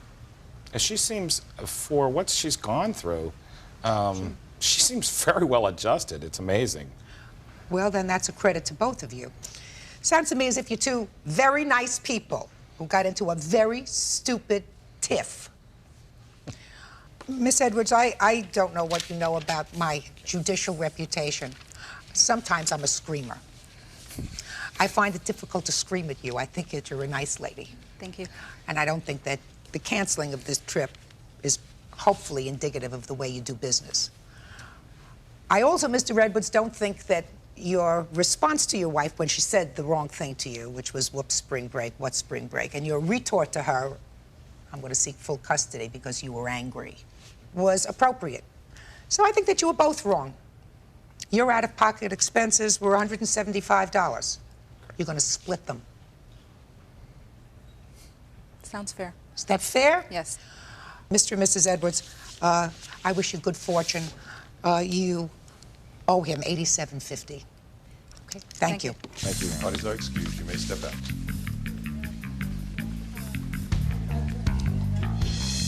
And now the next case. Parties on Ronning versus Alexandrides. Step forward. San Diego college student Susan Ronning says she loaned her boyfriend Jason Alexandrides $1,500 toward a car. Now that they've split, he won't pay her back. You know when a loan becomes a gift? When the relationship is over. Did you ever hear that? I've never heard that one. Nor have I. Good, because I just made it up. You should put it on coffee mugs. Ms. Roning? Ronning. Yes. Ronning. You and the defendant had a boyfriend-girlfriend relationship when you were both in the Navy, according to your papers. Correct. Is that right? And that relationship was a little under 2 years? Just, yes. During that time, you say he wanted to buy a car, and you lent him how much money? $1,500 Put that on your bank card. on my credit card, yes. How much after that did you break up? Probably about 4 months. No money. None. Tell me what your arrangement was about paying back the money.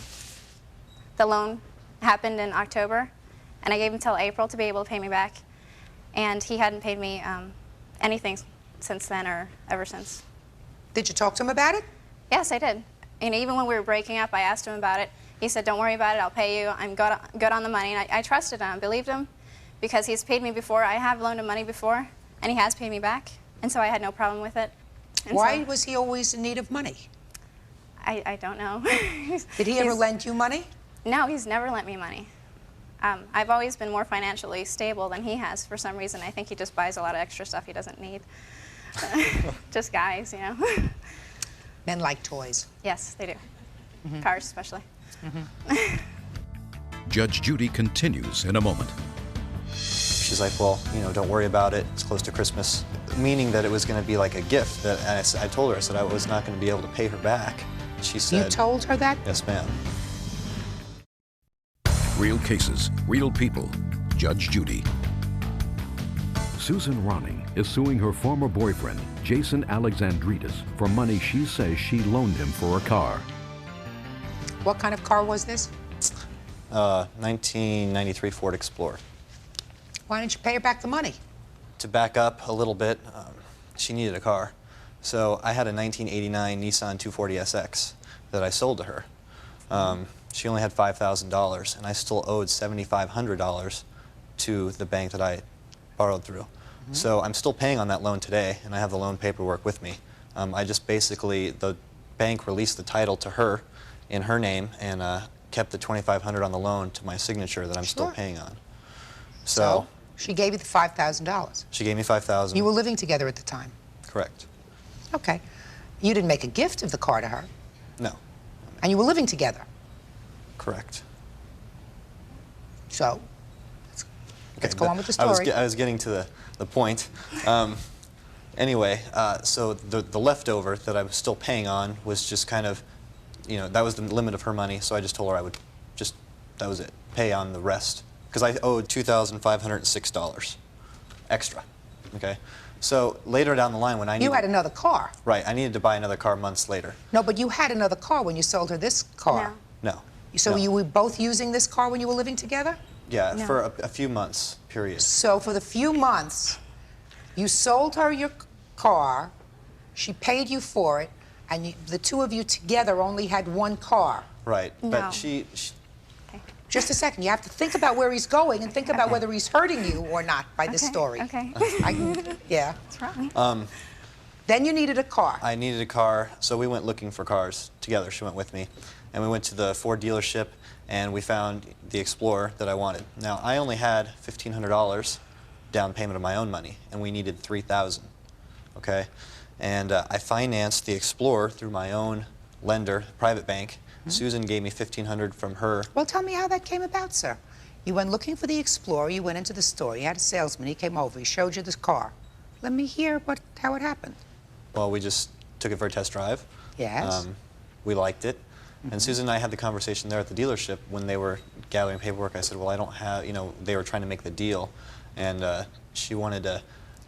Tell me about the conversation. Now we're getting to it. Okay. The conversation was, I don't have $3,000 when they came with the deal. I only have $1,500. And she said that if I needed it, she would give it to me, $1,500. And I said, are you sure? Because I'm still paying on the extra from the 240, you know. I'm still paying that $64.93 a month for that. And I'm not, you know, I just don't have the $1,500. She's like, well, you know, don't worry about it. It's close to Christmas. You know, we'll we'll get through it, and that was the Close arrangement. to Christmas, we'll get through what? Well, meaning that it was going to be like a gift. That I told her, I said I was not going to be able to pay her back, you know, and she said. You told her that sitting there? Sitting there. Sitting right there, you told her that? Yes, ma'am. Is that true? That's absolutely not true. Well, tell me your recollection of what happened. Okay, when we were sitting at the dealership, he needed the $1,500. He only had $1,500. He asked that I loan him the $1,500. What did he say? He said, remember the last times that you've loaned me money, I've paid you back. I've been good about paying you back. I said, yeah. This is a lot of money, though. And he says, well, I've been good about the money. I promise to pay you back. I will pay you back.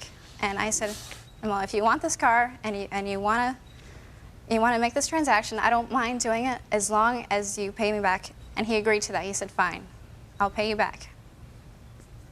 I think probably somewhere in the middle of both of these stories lies the truth. Because quite frankly, it just doesn't sit well with me for two people who are living together, and I assume planning a future together if you're living together, to have that kind of in-depth discussion. For instance, you were so good about it in the past, you paid me money, I've lent you money, then you paid me back, and so I'm going to do this again. Somehow that doesn't sit right with me, nor does it sit right with me, sir. It's coming up towards Christmas and consider it a Christmas gift. Do you understand? So somewhere right in the middle of this is the accurate rendition.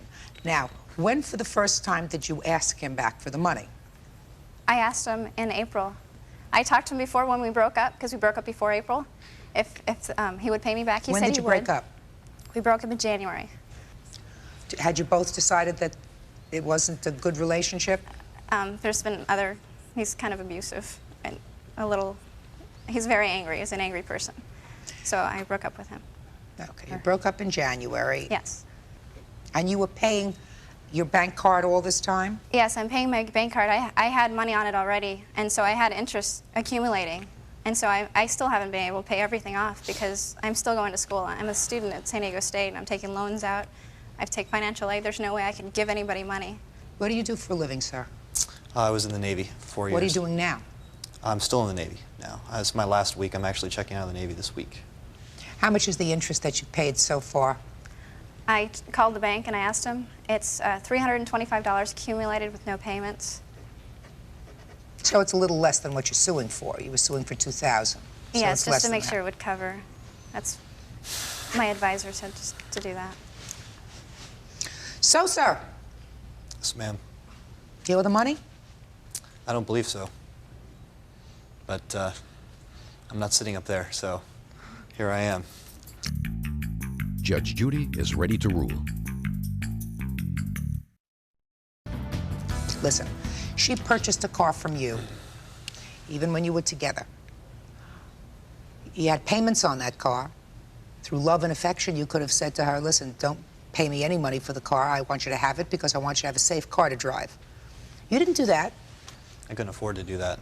Well, she says she goes to school. She can't afford to make you a gift of $1,500. You knew she was going to school, right? Yes, ma'am. So you couldn't afford to do it, and she can't afford to do it. So she purchased a car from you. She had money saved up, I assume. I mean, who knows whether you could have gone out and sold that car for any more if you sold it privately. It's very possible that you couldn't have, that was really a fair market price for the car at the time you sold it to her. In any event, she paid you, you didn't pay her. That doesn't sound fair to me. So the judgment in this case is for the plaintiff in the amount of $1,825. Thank you. Parties are excused. You may step out. Judge Judy continues in a moment. And on the next Judge Judy. We had spent, a couple years together. It was just time to, we were just not ready for that intense of a commitment, I don't think, at our age. He's very angry person. He's been an angry person as he was a child, and he always brought that up. I lost, so I can just take it and, and live and learn and move on.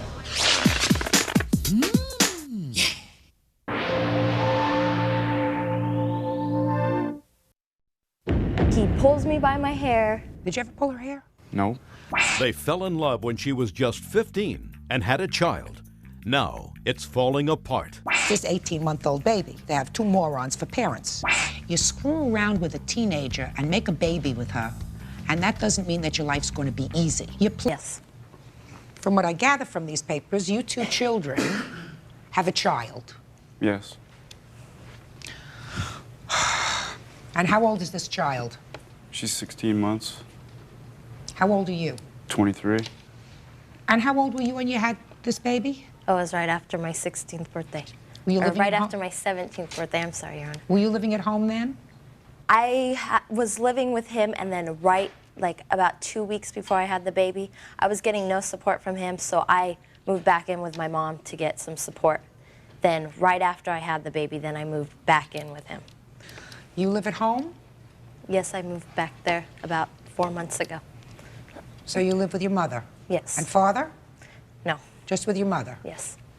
Actually, I took responsibility for her for 3 years when her mother didn't want responsibility of her anymore, gave up custody of her, and I basically took her in for 3 years. When she was 9 months pregnant, her mother said that she didn't want her to move back home. She said that there was shelters out there that would take care of a teenage mother. What'd you have problems with your mom about? Just normal, rebellious. I wanted to go out. She wanted me. You have a not drug go out. problem? No. Never? No. You hesitated for a minute. I have done, yes, I have done drugs before in the past. Know that. And you, sir? Drug problem? No. Yeah. Have you done any drugs? No. Was she doing drugs when she was living with you? Yes, she was smoking marijuana. Mm-hmm. What about when she was pregnant? I don't believe so. Not that I can remember. What no. about after the baby was born? Yes. Mm-hmm. Okay. Now, you separated, and then this incident occurred with your car. You want to tell me your version of it, sir? Well, I was going to pick up a friend which lives close by to where she lives. And on the way back, we happened to see her walking with my daughter. So I stopped to, see my daughter. And What time was this, sir? It was about 9:45 p.m. She lives in a kind of a bad neighborhood. I was concerned for the welfare of my child. She said that she never walks the baby at that time, but obviously she does. When she came over to us, she asked us where we were going. I said we were going to go out. And she spit on us. She spit on me and him through my car window. Let's take this step by step. And I want you to understand something. I'm very, very smart. Mm-hmm. That's why they keep me here. Not because I'm gorgeous. Right, Byrd? Well, that's a good enough reason, Judge. I stopped my car. She came over to where my car was. I opened the door to the car, got out, saw my daughter. What did you say to her? I said, what are you doing with the baby out at this time at night? And what? Okay, so right away we got a problem. You're saying to her, what are you doing outside with the baby? And what did she say to you? She said that she was going to call me at a payphone across the street. That was her answer? Mm-hmm. So far, is that correct? No. No. No. So then what happened? So then after I, said goodbye to my daughter, I tried to leave. I got into my car. She put the baby stroller in front of my car door so I could not shut it. So I calmly got out and, moved the stroller away, shut my door. She said, where are you going? Going out. She spit on us.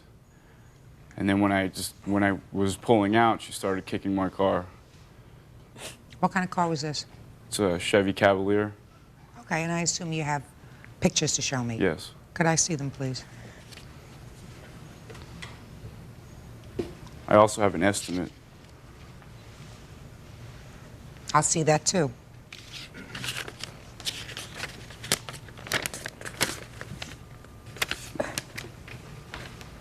Okay.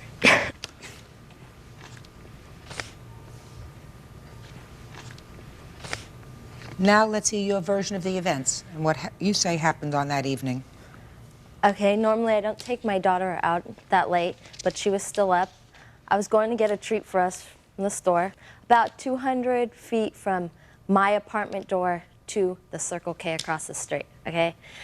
Walked to the store, got my things, was halfway across the street from the store and my apartment complex when I see him drive by.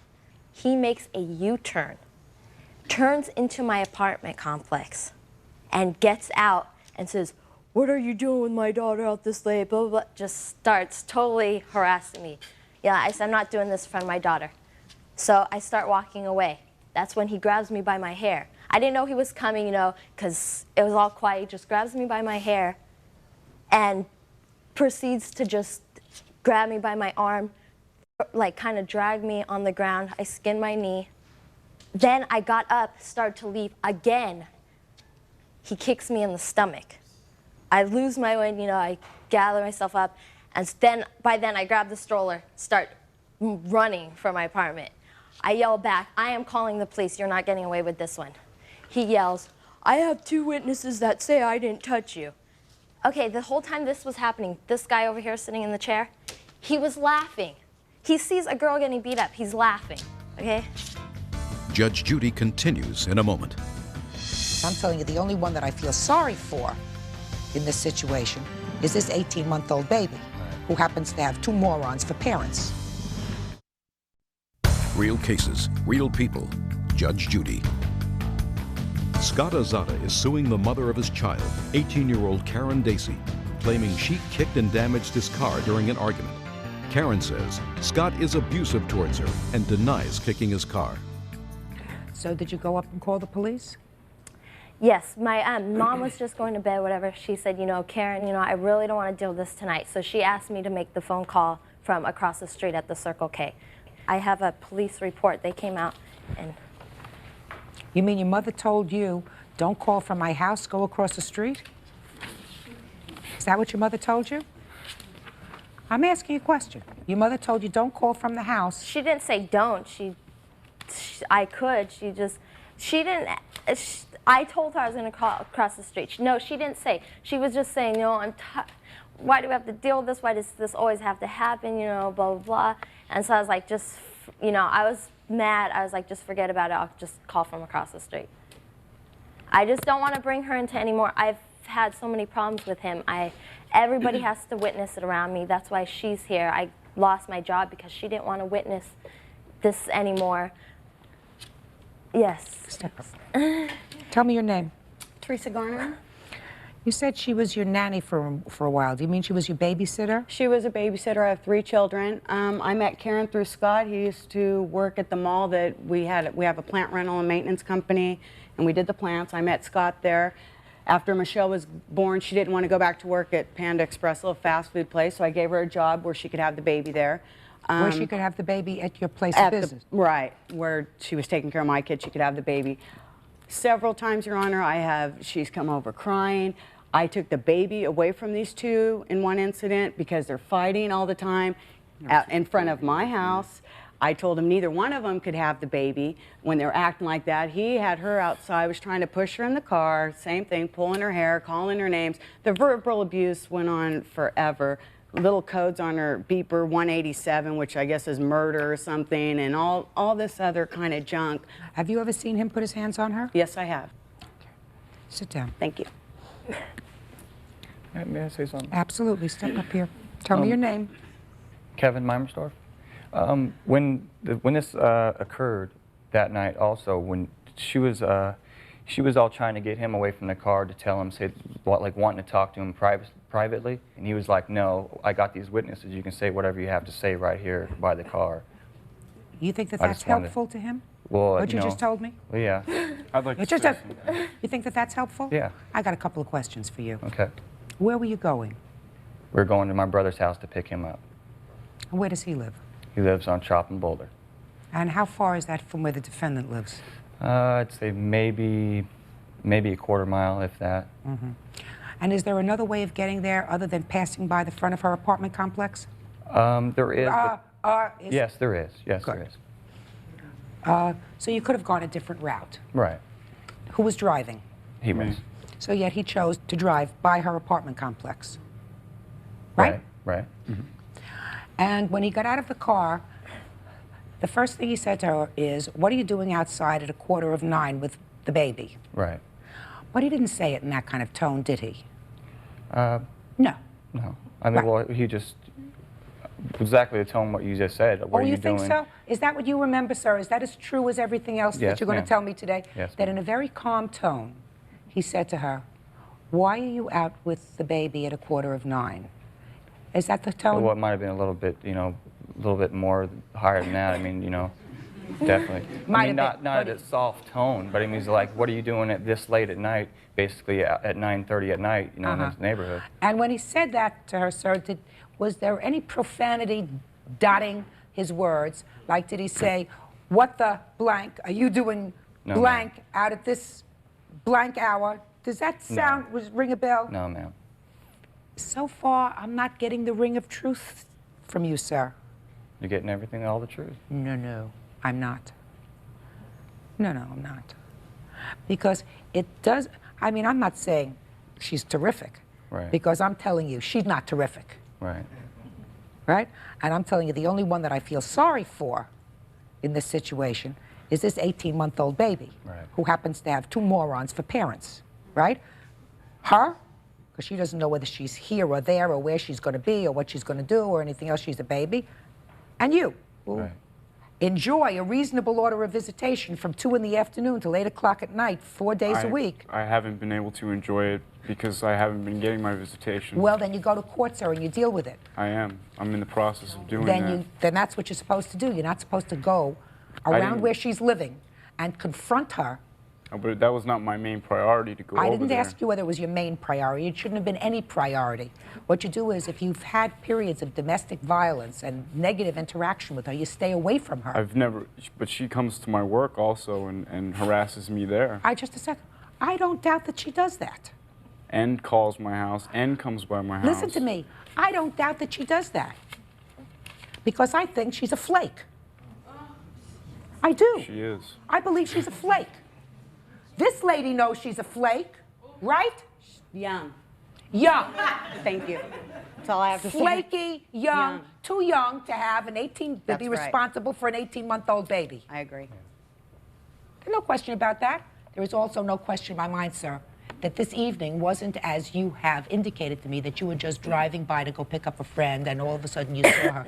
You went by her apartment complex and it was the wrong thing to do. Judge Judy continues in a moment. If you've taken drugs in the last 6 to 9 months, the hair follicle test will establish it. And if you wish to go, we will make arrangements for you to go immediately. Real cases, real people. Judge Judy. Scott Azada claims the mother of his child, Karen Dacey, kicked his car. Karen says she has a restraining order because Scott is abusive. Mr. Rizzuto, you play with fire, you're going to get burned.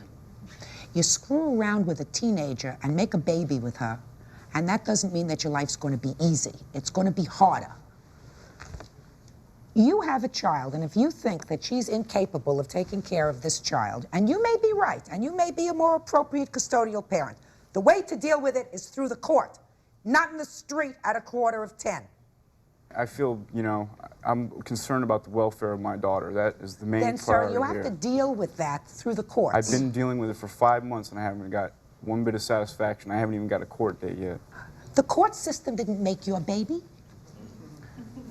Yeah. Judge didn't get in there that night.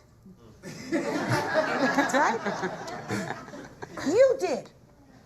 And you were old enough to have known better. Yes. You were, in the eyes of the law, an adult.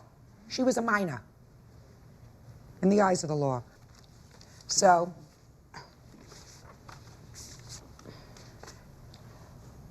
when you went to the police, did they arrest him? No, he was long gone. And you, sir, did you make a police report? No, I kind of just went home because I didn't want to deal with her anymore. Did you ever pull her hair? No. Never? No. You mean she's lying when she says she saw you pull her hair? She's also lying about her taking my child. She's never, I don't even trust her with my child over there because she smokes just as much dope as she does. Can I say something in my defense? No, I don't think she's capable of taking care of her own kids. It's not necessary. It's not necessary. Well, I think that you two young people better decide that you're going to straighten up your lives because you made a baby, and the baby is the only innocent in this situation. This is a picture of what looks exactly like a cigarette burn or... And I've also... Shh. Would you let her finish? On my daughter, when she came home from visiting with him, I changed her diaper and into her pajamas right away, and I noticed this. He smokes, his whole family smokes, okay? And about the drugs and smoking, whatever, I have not even done any drugs since I've been with him. And the Madam, reason why let me tell you something. A, he never burned your baby with a cigarette. Never happened. You could have a picture there, you could have 20 pictures there. I'm telling you, I've been in this business for a quarter of a century. This man never purposefully injured that child, nor did he permit anybody else to purposefully injure that child. Now, he may have done lots of negative things to you, but he never purposely hurt his daughter. So you may be able to convince some other family court judge or some other moron that he did with the picture that you're going to show him. But I'm telling you, he never purposely hurt your daughter. How would you know that? How would I know it? Because I'm very smart. And I'm smarter than you'll be if you live to be 500.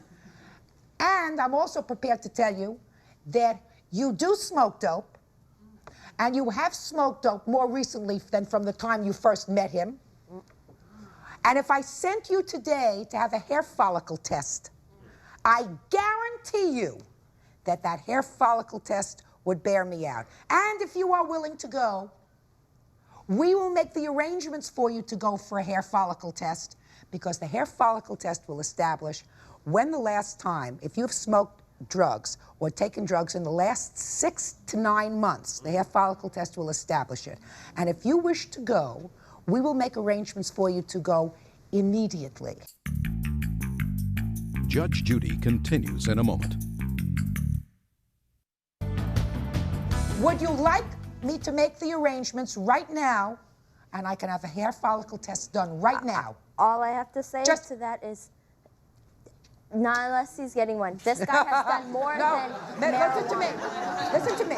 Why am I going to show something it was less than 6 months ago, because me and him only broke up 3.5 months ago. Why am I going to show what is wrong with me or whatever if this guy's sitting here, oh, I don't do drugs. This guy is the king of selling drugs, doing drugs, whatever. Listen to me. So why do we care about what I'm doing? Why?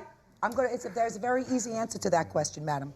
Because right now you are the primary custodial... What I've done. Hey! Right now you are the primary custodial parent of an 18-month-old child. That's why it's more important. And so I asked you a simple question. I said, do you want me to make arrangements for you to go for a hair follicle test? Your answer was no. Good. This is the judgment of the court. The judgment of the court is as follows. I am awarding the plaintiff $585 to fix his car. I am awarding the defendant $585 for the assault. That's a wash. Get out of here. Parties are excused. Step out. You have my pictures and stuff? You'll get them. Judge Judy continues in a moment. And on the next Judge Judy. You can try to convince me why she owes you $3,000. Sounds like a plan. The two guys invited their former high school pal to share the rent. Now they say they got burned. I take cold showers for 2 months. I had no gas for my car for at least 2 weeks. While I'm waiting for Joyce, I couldn't go to either one of my works. I think she should pay for it. Give me a break. Relax.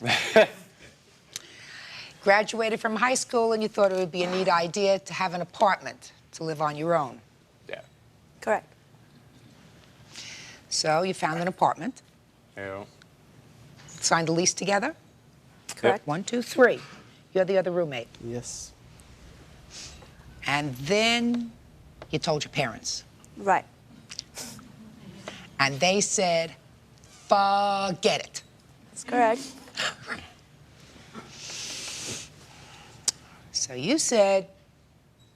Forget you. Not really. Yeah. According to these papers, you said, well, I'll just hang out in the apartment. I won't be able to live there, but I'll sort of use it like a home away from home. Exactly. Continue to pay rent? For how long did you pay rent? For 5 months. And how long was the lease? 6 months. So now, Mr. Shelley, you want the other month's rent, Yep. which you say you owe. Correct. And how much was that? $235. She acknowledges she owes you that. But you, sir, want $3,000. Yep. But I have reasons, though. What? I have reasons. Mr. Shelley, that's why I'm here, sir. All right. So that you can try to convince me why she owes you $3,000. Sounds like a plan. Sounds like a plan. Yeah. Let's go for it, sir. I brought a letter from my my boss, my ad manager, saying... Don't bring me a letter from your boss. You want me to hear your boss? You bring your boss. You tell me why she owes you $3,000. Well, she has an $835 phone bill that I have a copy of. Good, that I'll see. No problem. Did you show it to her? Yeah, she's seen it several times. Actually, she even... You know what? I have paid so many phone bills. There's only one phone bill that I still owe you for, and I admitted it in my statement, which was $375. For the last month, I was not in the apartment, so whichever ones that were there is not my fault. So don't try to blame it on me, Peter. Okay. The way it works, Judge, is you get paid phone bills for the month before. She wasn't in the last month, but she was in the previous months. So what was the month that you last spent in the apartment? I believe it was April, and that was for the $375. And she bounced a check previously for $387 that's carried over. That's showed on there as well. And I think Chris will testify to everything that she made every single one of those phone calls. Oh, I admit I outside made of California. the phone calls. I made the phone calls to Florida. Judge, I have relatives in Miami and elsewhere in the United States, and I admit to it, and I've paid them previously, and the ones that I do admit for them for the $375. But I do not admit for the other ones. No, it's $835. I think Chris According will testify to you, the ones that. that I've Just made. a second. What was your last date in the apartment? You know, honestly, Judge, I do not remember the exact same date, but I know the month was April. Beginning, middle, end? Somewhere in the middle. Okay. I have calls here to Cleveland. Who is that? I don't know anybody in Cleveland. I admit to Miami, I admit to New York and New Jersey, but I don't know anybody in Cleveland. Well, I have North Dade, Florida. That's correct. I know April Florida. 9th. And then after that, I have no calls to Florida, but sorry, Miss Nurian. I just turned over the page. May 1st, 48 minutes. Damn, sorry. It's not April. Oh, that's good. Hey, I'm sorry. May 1st, 48 Okay, minutes. you know, you might be correct. I'm not going to argue that. Judge, I think my witness... April 30th. You also called the same number in Miami, so you were there in April and May, beginning of May. The lease, Your Honor, ended in June, and I remember that I was not there for the last part of the month. As far as exact the same date, honestly, I do not remember what it was. What had happened was my parents found out, and boom, like that, I was just out there, out the door. Okay. Let us say that her phone bill is $800. Okay. And she owes you $235 for her rent, which she acknowledges. That's $1,035. Okay, Mr. Shelley, let's go how we get to $3,000, Okay. sir. I work in a commission-based job. I have to be using the phone. I carry a pager with me. I'm always on call.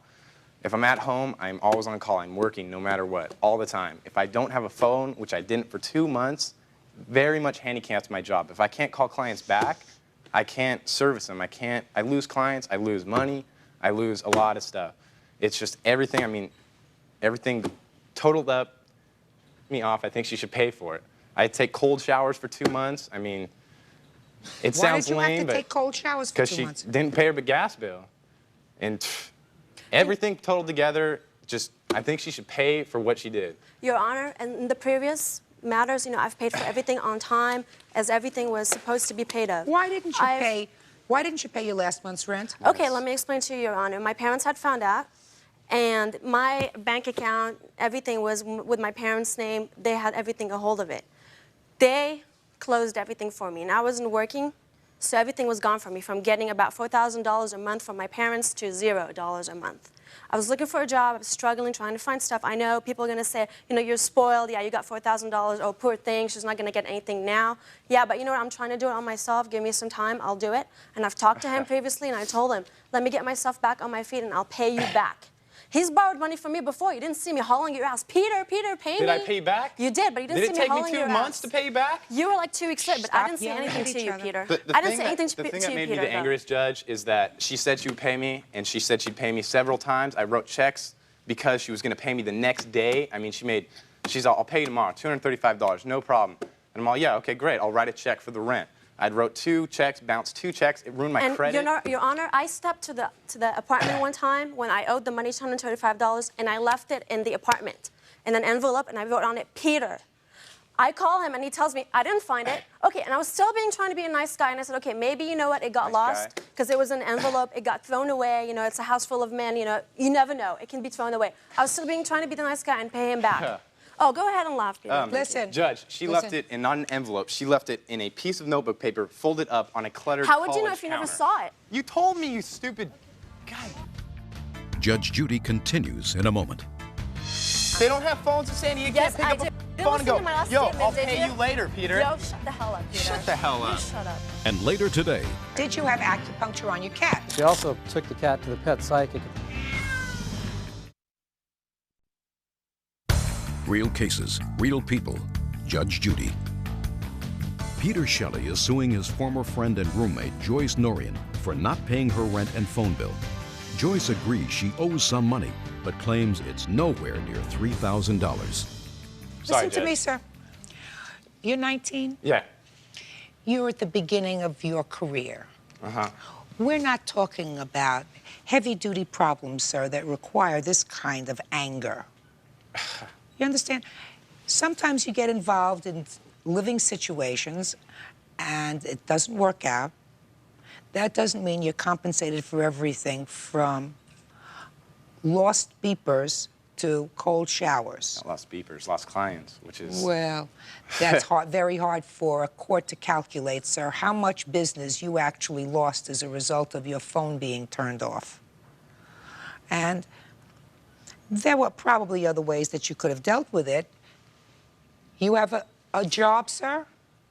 I was working at a warehouse previously when I was involved. Why didn't you get a telephone? Because I don't use a telephone very often. Come on, give me a break. That's a dumb answer. Chris never moved in. He never lived there. He paid rent just like her. Just a second. So what you're telling me, you had this apartment all by yourself? Yeah. That's some deal.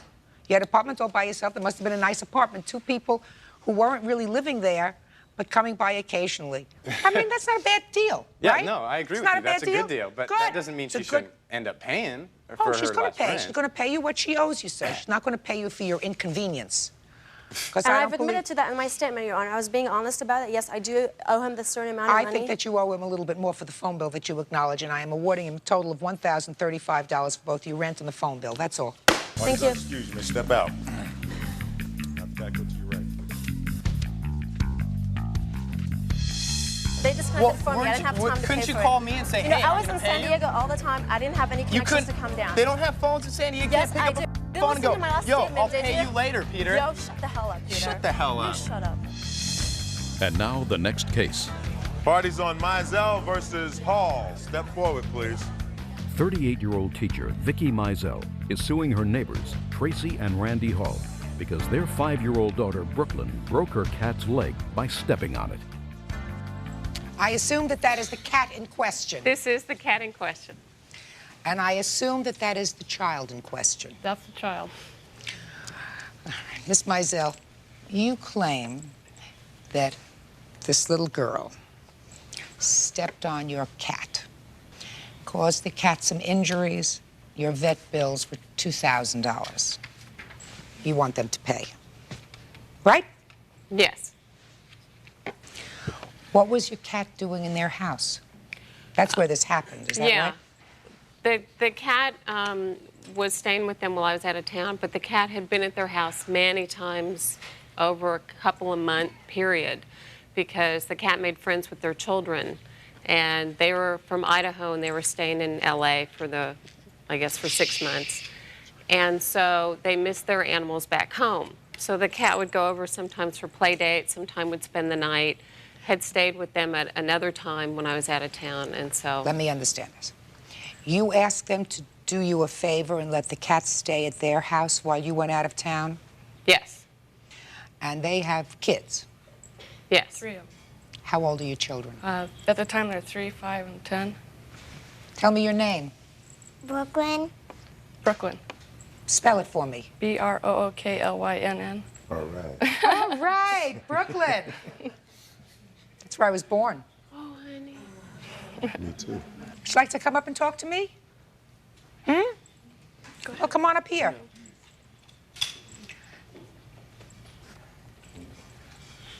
Watch your step. There you go. Hi. Hi. That's a really pretty name.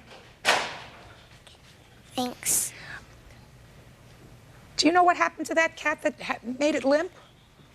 When I just got up out of bed, I walked down the hallway and then I didn't realize the cat was there, and then I stepped on it. Then it was limping. Okay, was that an accident? Do you like the cat? I figured you liked the cat. You play with the cat? Yeah. Do you have any other animals home? Yeah, we raised some cows and a baby kitten. Okay, are you very careful with the cat and the kitten? Okay. Why don't you go back and stand there next to your mom and dad? I'd like to also point out that the cat, you know, obviously it's fairly old, but it also had some hearing problems. Whatever. It was an accident in the house. Miss Mizell, now according to what I've read here, you don't have this cat very long, is that right? The cat was a stray, and she was found a year ago, and some other people found her. And So you've had the cat for about a year? A year now. Okay, and how old is the cat? Do you have any idea? We think about 15 or 16 years old. Okay. And there was, at the time when we found out that her foot was broken, Mr. Halls, and we all went to the vet together. The vet explained what would have to happen, and he said to me, he said, we'll pay for half the surgery, let me talk to my wife. Your claim against these people is $2,000. Now. Because that's what you've spent in vet bills. Yes, plus, yeah. Is that right? Yes. Okay. Now let's say, Ms. Mizell, that the vet bills to take care of the cat were $10,000. Would you have paid $10,000? I don't know. I don't have $10,000, and I don't know. Would you have paid $5,000? Yes. But you don't know if you would have paid 10. I haven't been working. I was injured 10s a lot. How about 20? 20,000? Mm-hmm. I would have found her a home. I would not have had her put to sleep. But you wouldn't have paid the 20. You know, I mean, you're asking stuff I'm asking that's you these arbitrary. questions. I'm asking you these questions for a reason. If I had $100,000, I would have paid 20. Yes, but you don't. Right. So that you yourself put a limit on how much you would spend to take care of the cat. Well, it's actually not over yet. Right. Judge Judy continues in a moment. It's a bad break. It's an old cat. You know, the older you get, the more brittle your bones get. That's what they tell me, at least.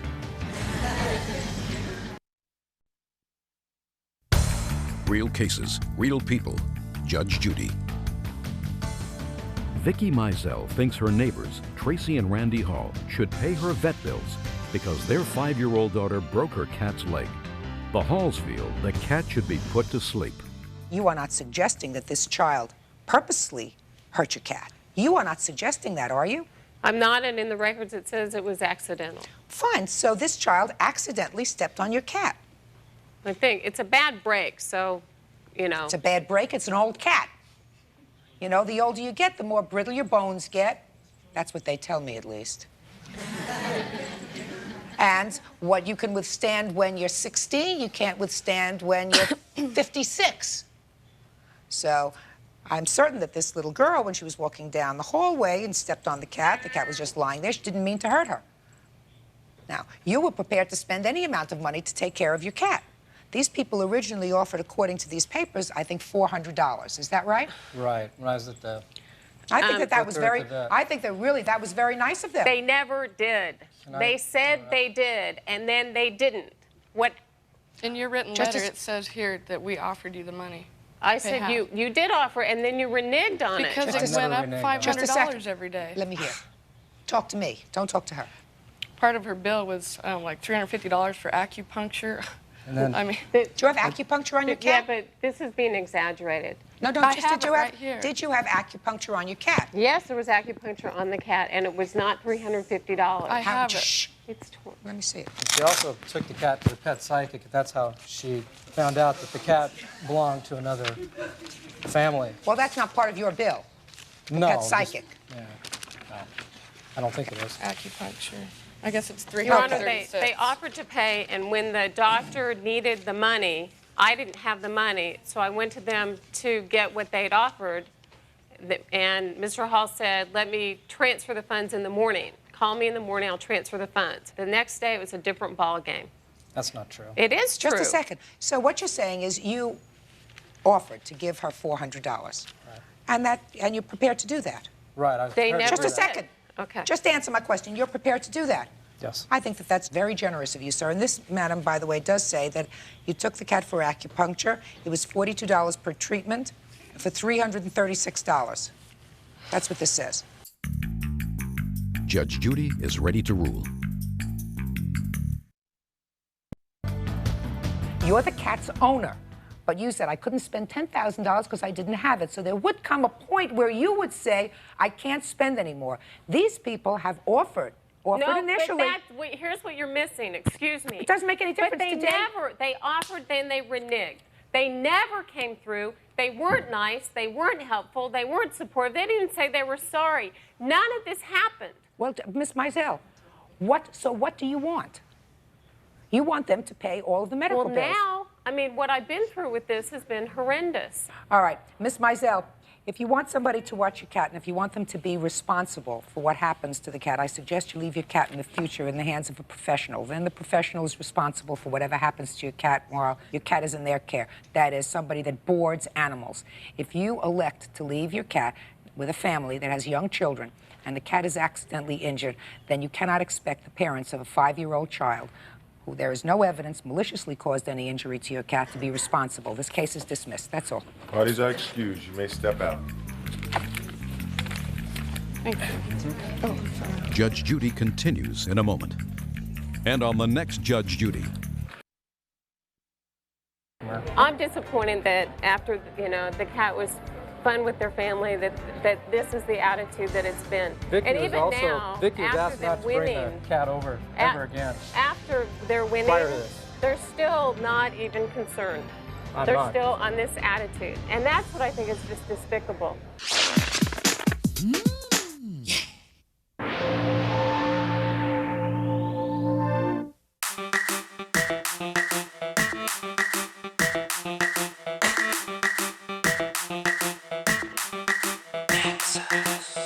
Photo में जैसा देखा real में भी वैसी तू प्यार तो हुआ तुझसे बोल अब मैं क्या करूँ क्लोज तो आई तो फिर ऐसे कैसे जाने दूँ बातें तो हुआ शुरू करते बेबी कंटिन्यू बातों से ज्यादा तू तो करती मुझे इशारा नजर से तेरा ये पागल हुआ बेचारा छूने का तुझे खाली लाइसेंस है हमारा घर के नीचे तेरा सेट किया पहारा फोटो तो खींचना है तो आजा मेरा स्टूडियो लेंस से ज्यादा तेरा आंखों में है जादू फ्लैश तो ऑन करके खींच दूं मैं शटर देखने में लग रही तू तो लुक लाइक बटर क्लास में होती तू तो हार्ड सेल टॉपर गाड़ी से ज्यादा हम तो बाइक में किया सफर थोड़ा तो पोज देते हाथ में मेरा camera because I am your photographer